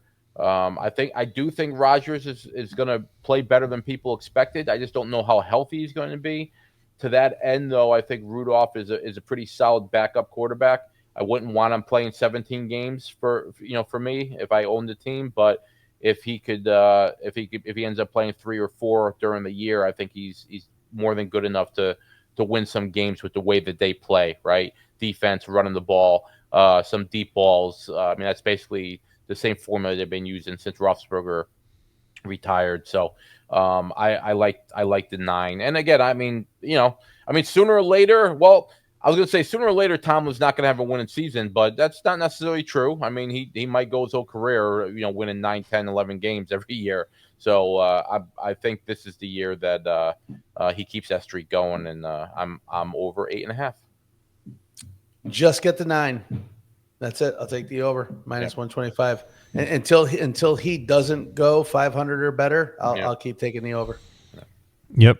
Same logic with me, pretty much. It's like Patrick Mahomes. Until they just have like a really stinker every year, I'll just keep taking them to keep doing what they're doing. So keep taking Tomlin to go 500 or better. So I'll take the Steelers over.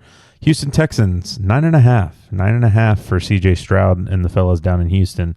I believe, Jay, you are up. So I have them winning the division, obviously, and if you look at the division totals, they seem a little weird and skewed. This number's plus odds at 110, so they expect the division to be bad and them to win the division at 9-8. I think a lot of that has to do with the fact that they're playing the Bills, the Broncos, and the Niners, but they're playing all 3 of those teams at home.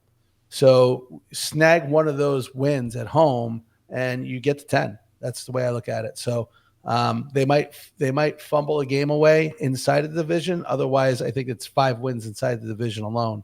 So I like 10. Might be a lock.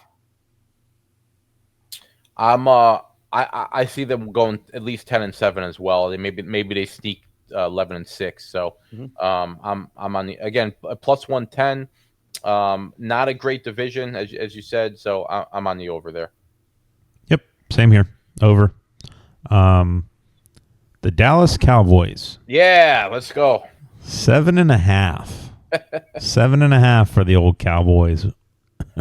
Jeff? I think again we've already sort of talked about this. I think Dallas is going to have a better year than some people expect. So I'm on the over. Yeah, as much as my divisional take sounded like I thought they were going to go winless, I have them on the over too. I think they can sneak away to 8 wins. I worry about the coaching. I think there's a lot of games, especially away, that they're going to play some teams that either have a coach that can scheme for them and slow the offensive down a little bit and then score. Again, if the defense is what I think it is, they're going to have to just be in shootouts and put up more points than they did 2 years ago when Dak was healthy. But I'll lay the juice at -140. I would be sick to my stomach if they only won 6 games again.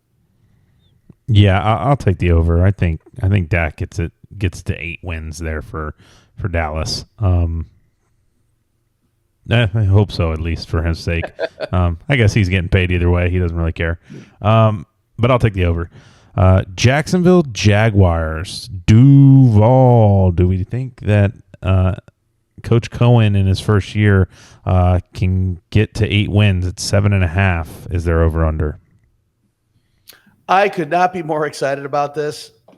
Get out of Duval, move to London, do what you need to do. I've hit this bet the last 2 years. I've been on the under. I was blown away that it was 7.5 again, and at fucking plus money, 110. What a gift from the gambling gods.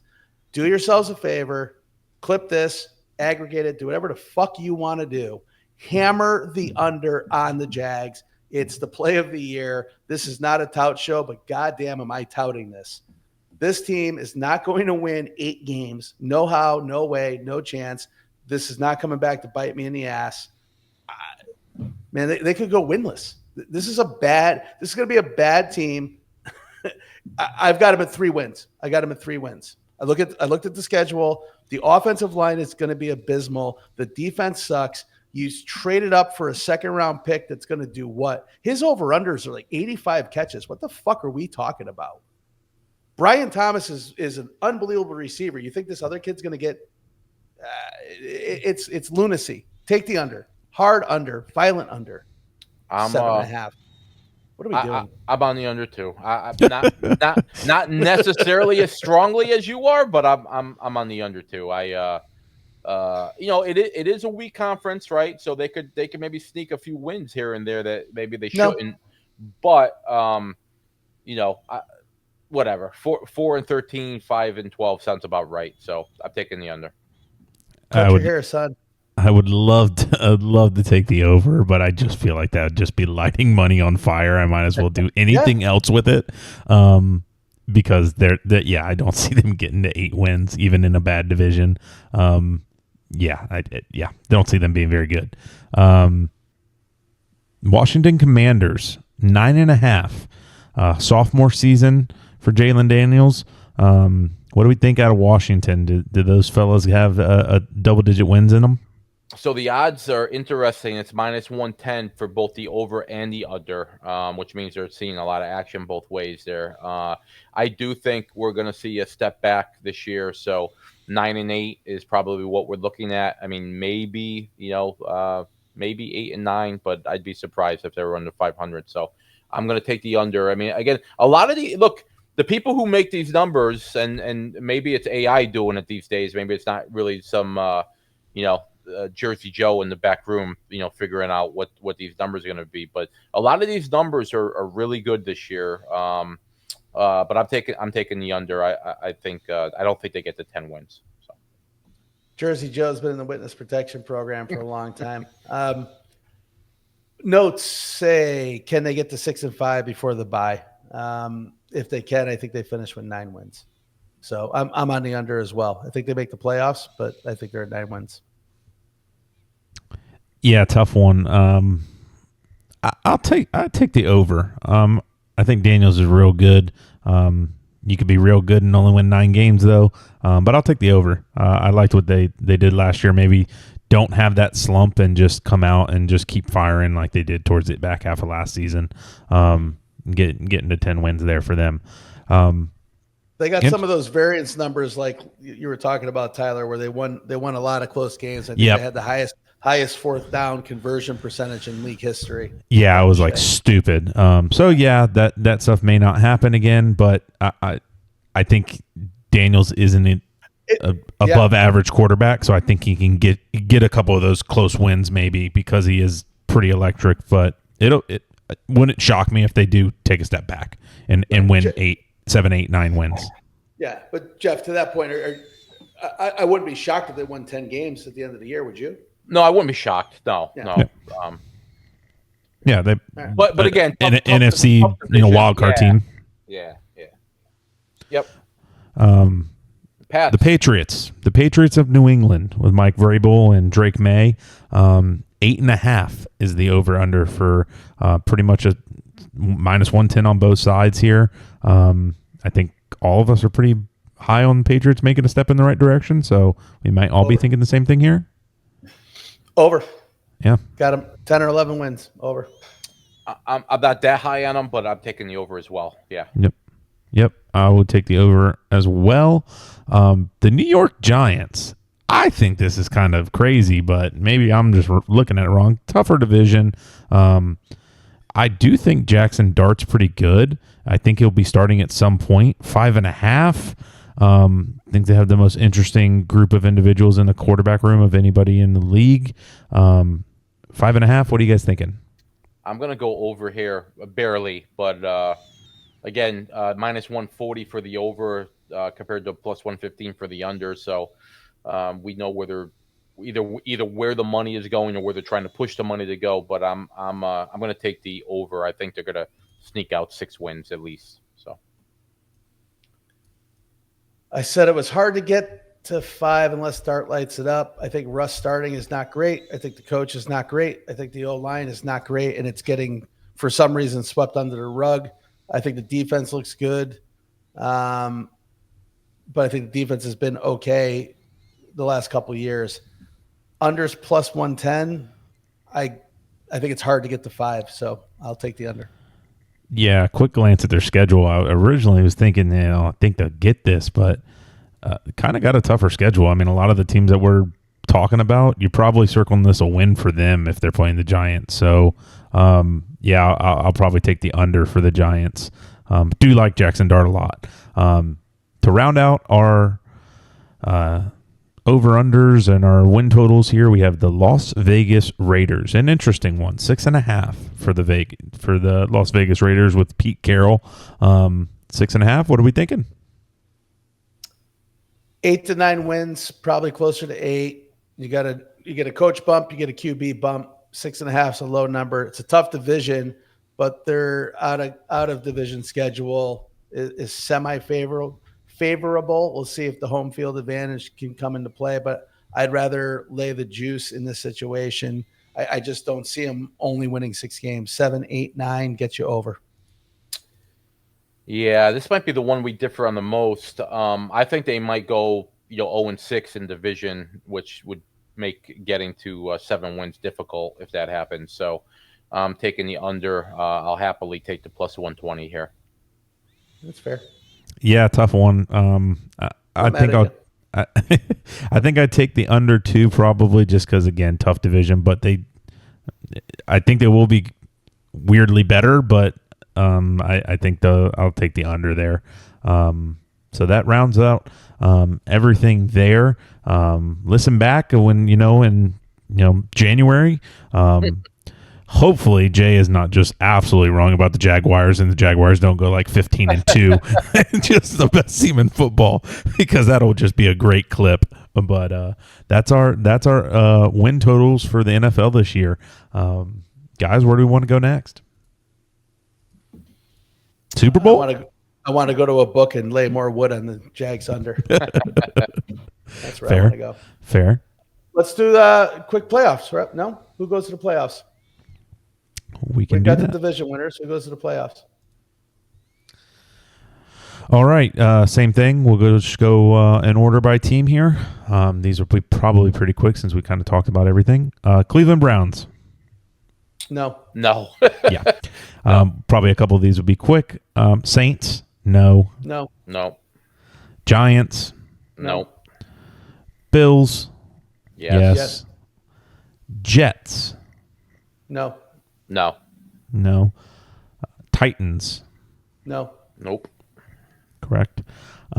Baltimore Ravens, Yes. Yep. Division winner. Las Vegas Raiders, No. No. no as well. Eagles, Yes. Yes. yep. Chiefs, Yes. Yep. yes. Panthers, No. No. yeah, yeah, nope. Colts, No. No. weird line for the Colts. They're it's plus 197 for yes and only minus 237 for no.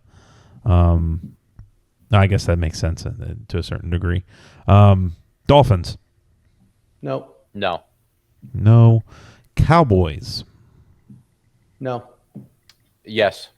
first difference. I will go no as well on the Cowboys. Bears, No. No. no as well. Jaguars, It's a hard no. No. Yeah. Seahawks. Yes. No. I think yes as well. 49ers, Yes. Yes. I will take the no on the 49ers this year. Detroit Lions, Yes. C. yes. Atlanta Falcons, No. Nope. no. Patriots, Yes. No. I'll go no as well. Bucks, Yes. Yep. yes. Cardinals, No. Yes. Wow, dude. Wow. Yeah. love Yeah. it, love it, love it. I'll go with no. Rams, No. I also no on the Rams. I will go with yes because I picked them to win the division. Texans, Yes. Yes. yes. Bengals, I'm a yes there. I'm a no. Oh wait, hold on.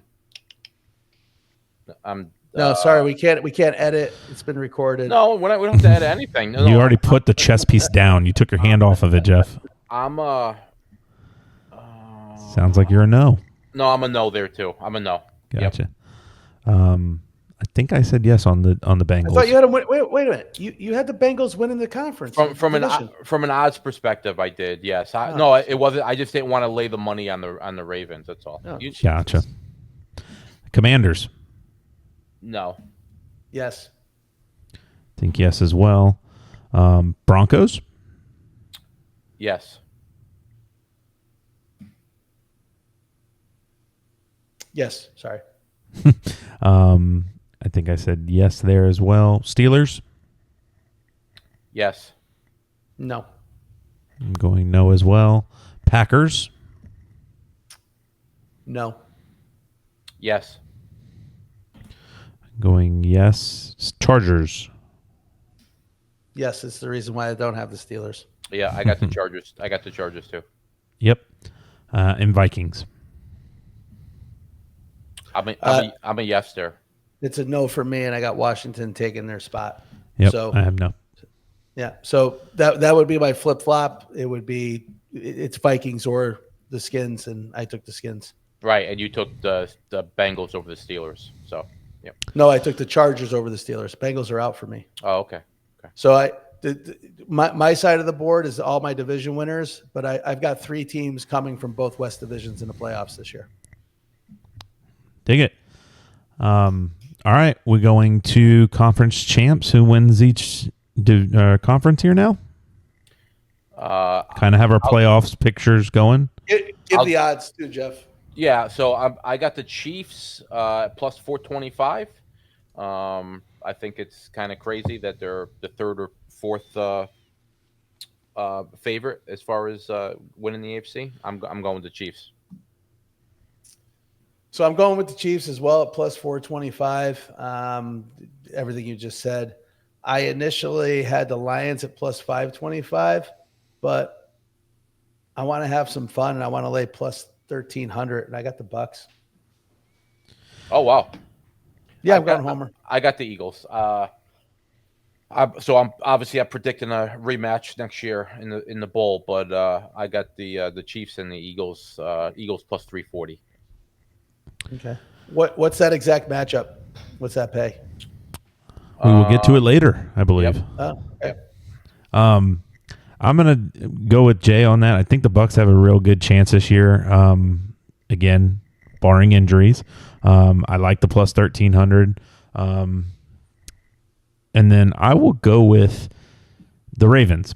I said it earlier. I think the Lamar Jackson takes a step forward this year, and maybe right some of those wrongs that he's had. And in the playoffs, they actually just do what they do well, and give the ball to Derrick Henry and run the ball, and makes a couple good throws. So Ravens, Bucks. You're taking the leap of faith, huh? That they're finally going to figure it out. I do think that it would be either the Ravens or the Bills. I think it will be the year that somebody kind of takes the mantle on the Chiefs. I did say this whole podcast that don't just keep betting the Chiefs because it's the Chiefs, but at the same time, I just would love something different. And I would love the Bucks to break the Bills' heart again. But Lamar, Florida guy, be cool. Him versus Bucks. So who do you have? Who do you guys have as far as you didn't pick them to win the conference, but if you're going to throw some, you want to have some fun and throw some money on sort of a long shot type team, who do you guys got for that as far as winning the conference? Well, I've got the Bucks at plus 1,300, so I mean that's the long shot there. As far as the AFC goes, if it wasn't the Chiefs, maybe it's the Broncos. That seems to be the sexy pick at the longer odds. Yeah, I got Denver too. Was not aware that was the sexy pick, but I got Denver plus 1,400, and as far as the NFC goes, I got the Niners at plus 850. So, yeah, I would say maybe. Again, I've said it a couple of times. Matt Stafford and the Rams. Just maybe he is fully healthy, and that offense does look good. And he can stay healthy the whole season at plus 1,000. And then the AFC. Maybe the Chargers. Harbaugh gets the boys going. Herbert takes big strides in the direction of everyone thinks he's like the messiah of throwing the football. And maybe he does take that step. And at plus 1,200, I'm looking at them as the Bengals, but be more fun, a little bit more money on the plus 1,200. Like Harbaugh a lot over the coach in Cincinnati. All right. Who wins? I got the Chiefs. I'm riding the Chiefs this year, so I got the Chiefs. As I said earlier, Chiefs versus Eagles, and I got KC winning the title, getting some revenge. That's plus 800, isn't that? It is. Yeah, I'm on that as well. I'm going to go with the Bucks. I think the Bucks could actually win the Super Bowl. You guys are nuts. I do. I think they could win the Super Bowl. I mean, in Baker we trust. I think their offense is elite. I think they have one of the best wide receiver rooms in football. We beat the Eagles last year in a regular season game, so we can obviously do it. We beat them in a playoff game. I think we were toe-to-toe with the Commanders. If we don't have a fumbled snap, we may win that game. And the Commanders went to the NFC Championship game. Now they got waxed by the Eagles, but we had beaten the Eagles already that season. So I think the Bucs could actually win the Super Bowl, and obviously the plus almost 2,500. Love that as well. That helps. That helps my cause of saying that. But again, I would not be shocked if just Patrick Mahomes just goes in there and wins another Super Bowl. Listen, a Chiefs-Bucks exact matchup is 75-1. Yeah, 7,500. Well, for good reason, but yeah, that's nice. That's pretty. Yeah, I mean the Bucs are going to win their division, so I mean it's just they got to win two playoff games, or three playoff games.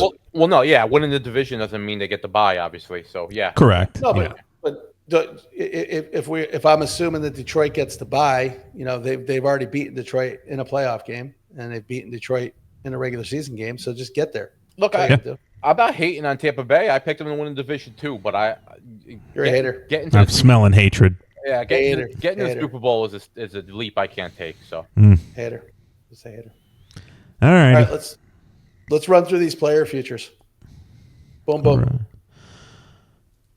MVP. Who are we thinking? You're up, Jay. I'm gonna give you. I got two. I think Mahomes at plus 650 makes a lot of sense because he's being ignored. I think there's more weapons there, but the fun pick for me is what we just talked about at 25-1. I'll take Baker. The only reason I'm not taking Mahomes is what I talked about earlier is that they just don't give him the type of weapons that he had a few years ago. So his numbers are always going to be down a bit compared to the other quarterbacks. I'm going with Josh Allen on a repeat plus 574. I will go with Joe Burrow. I think Joe Burrow could have been the MVP if last year, if you just looked at numbers. I know some guys always have that kind of stance, but Joe Burrow, very similar numbers to Patrick Mahomes, plus 650. I think if they can make the playoffs, which I think they will, I think if he would have made the playoffs last year, he would have won the MVP. So I'll go with Joe Burrow. I like it. Yep. What else we got? Defensive, or we want to go into offensive rookie of the year? What do you got there? Rookie or DPO? I got offensive rookie of the year up right now. What do you got? I'm going with Cam Ward. Again, I think he is going to put up numbers this year. I think that includes a bunch of interceptions, but I think the voters will look more at the yards and the touchdowns. And I got Cam Ward at plus 340. I got Ibuka at plus 1,600, or so 16-1. I think he is going to go well over 1,000 yards. I think he's going to have double-digit touchdowns, and it's going to be too hard to ignore because he's going to be playing on a winning team, and he's going to wind up being the leading receiver on a team that has a future Hall of Famer that's going to put up similar numbers. Yep, I like that a lot. For this exercise, I'll go with someone that you're really high on this year too, Jay. Travion Henderson. I think he could be special for the Patriots. It's just whether that offense really takes strides to being better than they were last year. They pretty much barely had an offense, it felt like, last year. So if they take those proper strides, I think he will be a huge part of that. So I think him at plus 1,200, I wouldn't be shocked if he goes out and has a crazy good year running back with fresh legs. I like it. He's second on my board. Ward was third. Gambling-wise. Gambling-wise. Yes.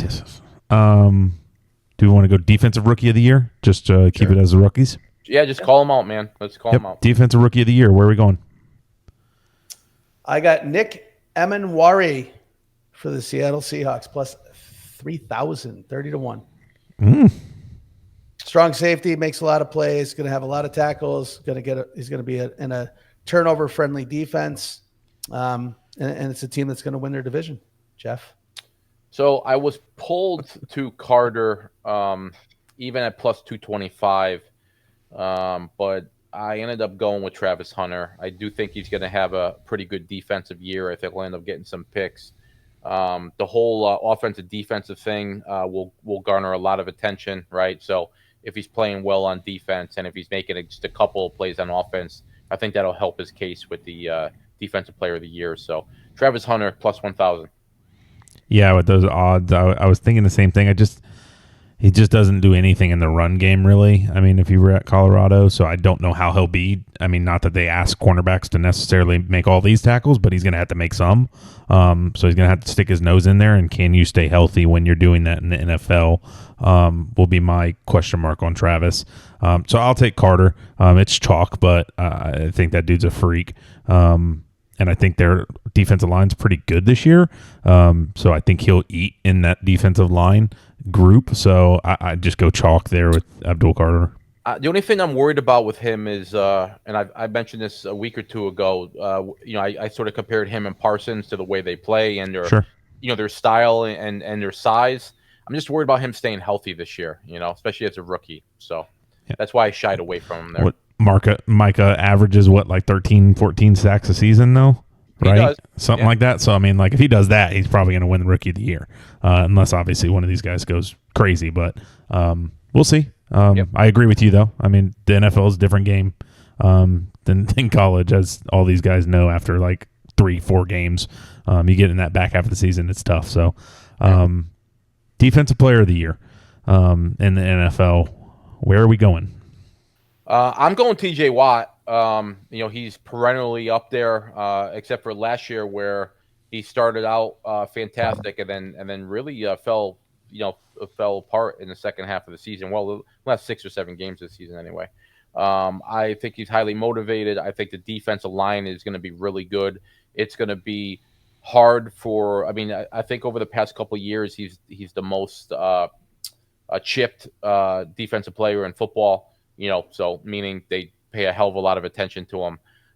Sometimes he gets chipped twice. He gets chipped by the tight end and the running back, on top of the tackle trying to block him. So with their defense this year, I think it's going to be hard for them to pay that much attention to him. I think he's going to put up some big numbers, and I'm taking him plus 900. He was my first look and first pick, and I just remembered that for whatever reason, the people don't like voting for him. He's had better years than the previous 3 winners of the award. So I'm just staying away out of habit there. I'm going with Aiden Hutchinson plus 700. Mm-hmm. I looked at him too. Yeah. I'll go with Max Crosby.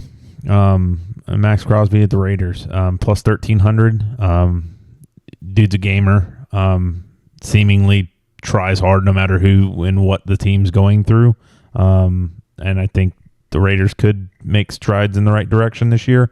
I just worry about Hutchinson's leg.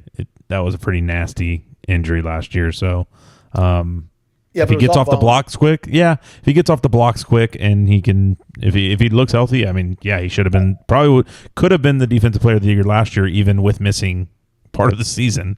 His numbers were pretty good. So, listen, I played at Springfield, and Mike Kern snapped his leg, the exact same injury, the exact same way. Saw his leg basically separated from his knee on the side, and he came back the following year. I'm going to assume that Aiden Hutchinson has better facilities and trainers and doctors to get that going. So no disrespect to Mike, love the guy, but it's a bone injury.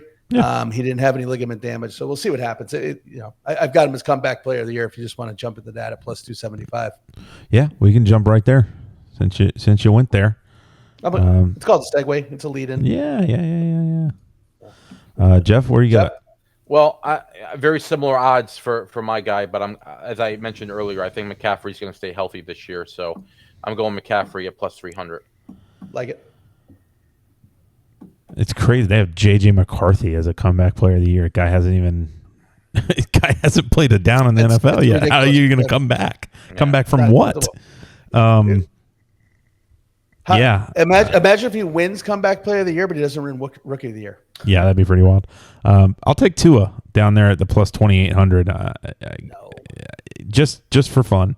Daniel Jones, not a bad shout. I mean, he could put up somewhat good numbers. Tyler, it's the comeback player of the year, not comeback player of the first month. Yeah, that's a fair point. It just doesn't feel right. Like, I think Dak probably could be the leader. Obviously, he's chalk, but I mean, I don't want to pick Dak. Offensive player of the year. So pretty much what non-quarterback's going to win this award? Gibbs. Plus 1,300. Offensive player of the year. I'm going to go with Barkley. I don't know what the odds are on him. Plus 600. Okay, so I'm going with Barkley. Again, I think Barkley's going to have another huge year, so I'm going to ride Saquon. I'll go Bijan Robinson. Don't necessarily have to be on a great team to win this award, I don't think, because I think he's going to be getting a lot of touches with Atlanta this year. So plus 1,500, Bijan Robinson. Okay.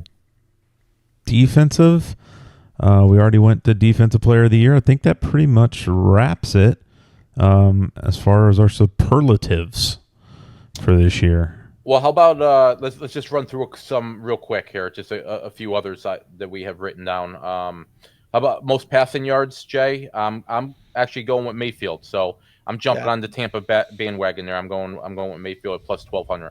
plus 1,200. I'm the same. Most passing touchdowns, I actually got Baker. Burrow and Baker plus 550, plus 1,000, but I had Baker plus 1,000. Yeah, I went with Burrow at 550. Yep. Okay. Most rushing yards. I'm the same with you guys. Okay. Most rushing yards, I had Gibbs at plus 1,300 again. Right in Barkley at plus 300. Okay. Most rushing touchdowns.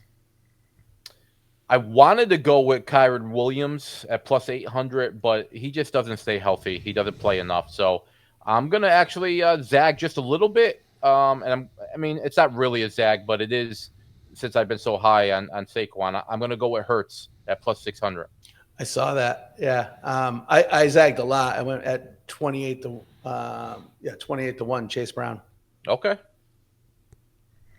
I will go with I'll go with Jay's guy, Jahmyr Gibbs. I think Jahmyr Gibbs is going to get a lion's share of that workload. So Jahmyr Gibbs. Most receiving yards. I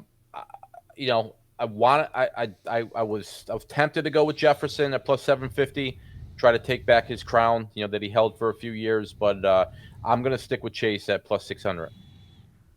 I went Nico Collins plus 700. Okay.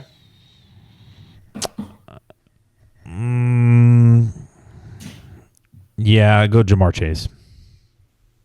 Okay. And then most receiving touchdowns. I've got 4 names written, so I'll let you go first.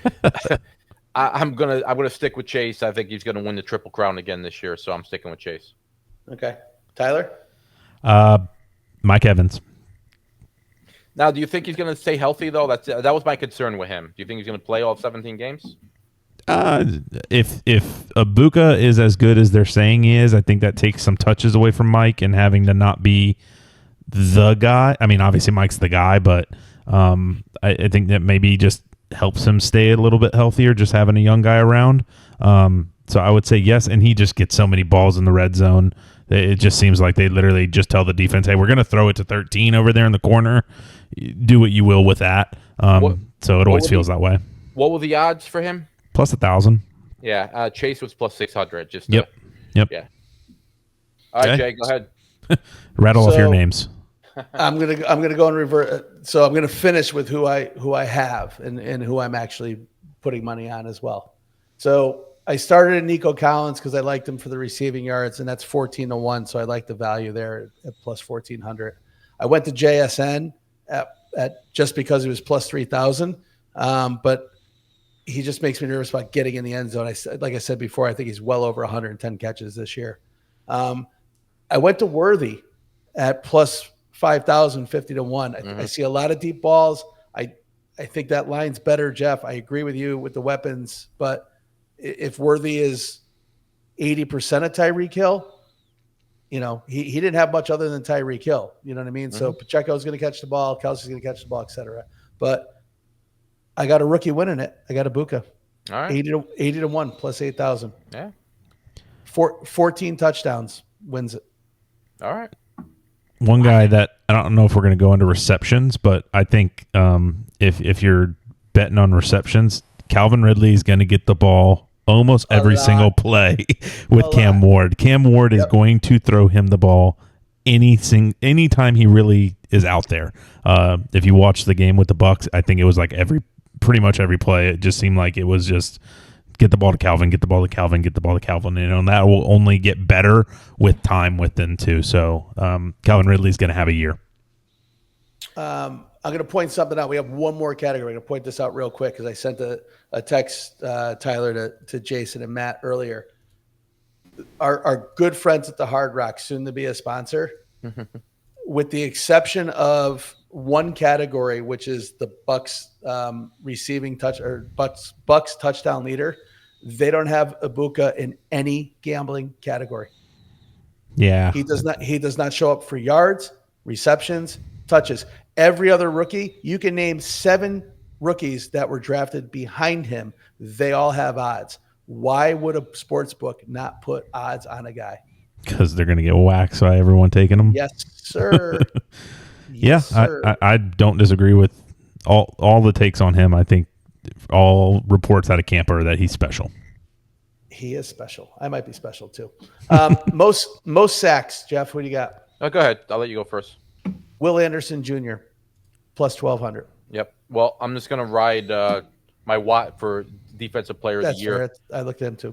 Yeah. So plus 700. I'm gonna go with Watt, who won not last year, but he won the 2 previous years before that. So. Yep. I like that Will Anderson pick. I was looking at him for defensive player of the year potential. Yeah, I like that. All right. Well, sweet. I think we're done with the categories. We're running long here. We're creeping up on 2 hours. So if this was live, thanks for staying with us. But it's not. So please stay with us anyway. Let's just show some tickets real quick. This is replacing bragging rights, but this is a futures bragging right where we all put in a parlay or a future bet of some sort. So we have something to lock and break each other's chops over the course of the year if we're in good shape or not. So Tyler, what do we got? You want to start with Bubba? Yeah, we'll start with Bubba. I will go over Bubba's. Bubba's got his $25 bet that pays out $6,000, over $6,000. He's got the LA Chargers at plus, I believe that says 300. Yep. He got the Cincinnati Bengals plus 260. He's got the Detroit Lions plus 145. All of those seem possible. And then he's got the Dallas Cowboys in there to win. These are all division winners. I didn't say that at the top, but all division winners. So $25 pays out over $6,000 for Bubba. Quite the gamble on with the Dallas Cowboys, but I like it. Take your shot. Take your shot. You never know. You never know. Jeff, we'll go to you here. I think we've already talked about this. We teased it a little bit, but Jeff, go ahead. So I got the Super Bowl participants and winner. I got the Chiefs to beat the Eagles. 25 pays 775. So it's 30-1. Again, all three of those things need to happen. I need the Chiefs and the Eagles to make the Super Bowl, and I need the Chiefs to win. But if those three things happen, then 25 plays 775. I like it. Very nice. And Jay, round us out with your $25 bet. Yeah, I did the same thing as Bubba. I picked 4 division winners here. Obviously, a little more chalky. Still paying 17 and 17-1 and change there. 25 wins, 456. I just don't know how this doesn't come in. So I think the Texans are a lock. I love the Chiefs. I think the Bucks are a lock, and I love the Lions. So I'm going to roll with this. Yeah, I was just looking at this when I was putting it up there. I was like, I'm probably going to ride with Jay on this one because that looks pretty much. If there is a lock in divisions, those seem pretty good.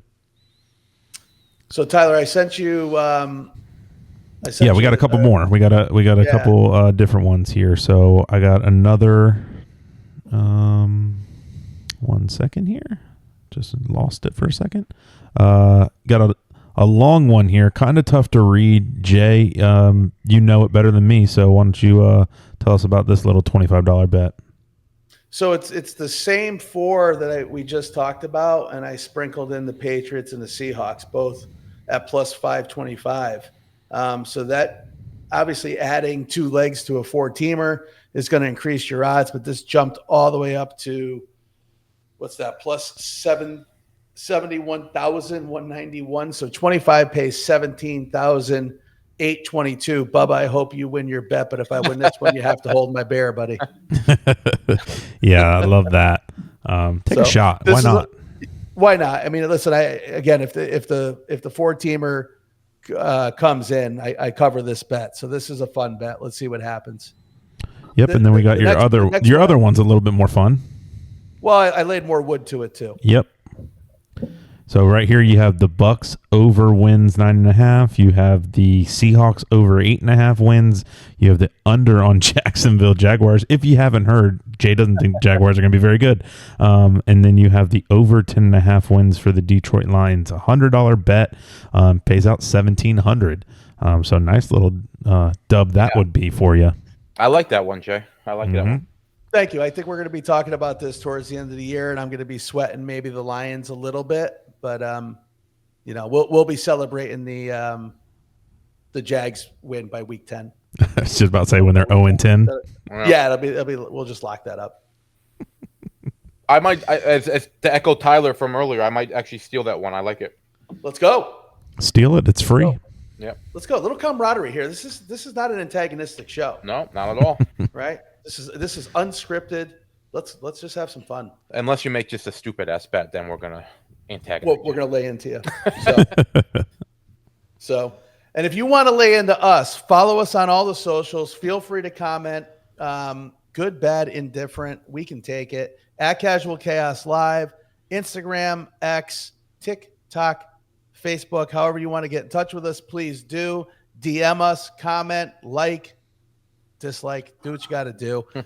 If you're watching or listening to the pod on YouTube, hit that sneaky little subscribe button that they hide right in plain sight.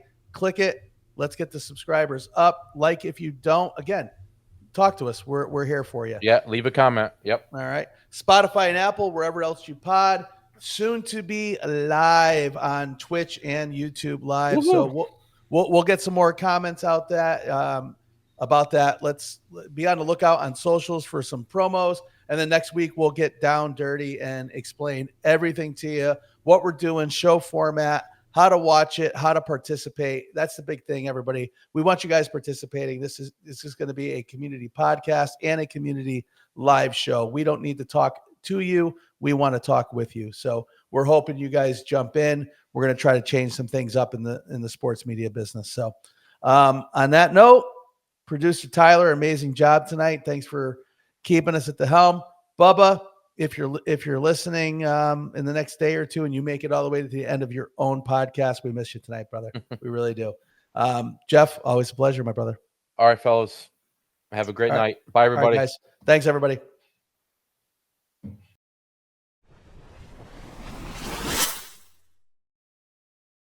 Hi, everyone. This is Jay Ash, one of the hosts of the Casual Chaos podcast you are about to listen to discusses gambling and wagering on sporting events. Please be advised the gambling and sports wagering content during this podcast is for informational and entertainment purposes only and does not constitute financial or gambling advice. Sports wagering involves significant risk. If you choose to gamble, please do so responsibly and only gamble with funds that you can comfortably afford to lose. All opinions, wagering tickets discussed, or implied wagers on the Casual Chaos podcast are not guarantees to result in financial gain. You must be 21 years or older or of legal gambling age in your jurisdiction to participate in sports wagering. Please verify the gambling and sports wagering laws and regulations within your jurisdiction prior to placing bets. Listeners are solely responsible for their own wagering decisions and outcomes. If you or someone you know has a gambling problem, help is available. Call or text the National Problem Gambling Helpline at 1-800-GAMBLER. That's 1-800-426-2537. We encourage everyone to engage with sports betting responsibly. The host and the Casual Cast podcast assume no liability for any losses incurred as a result of listening to this content.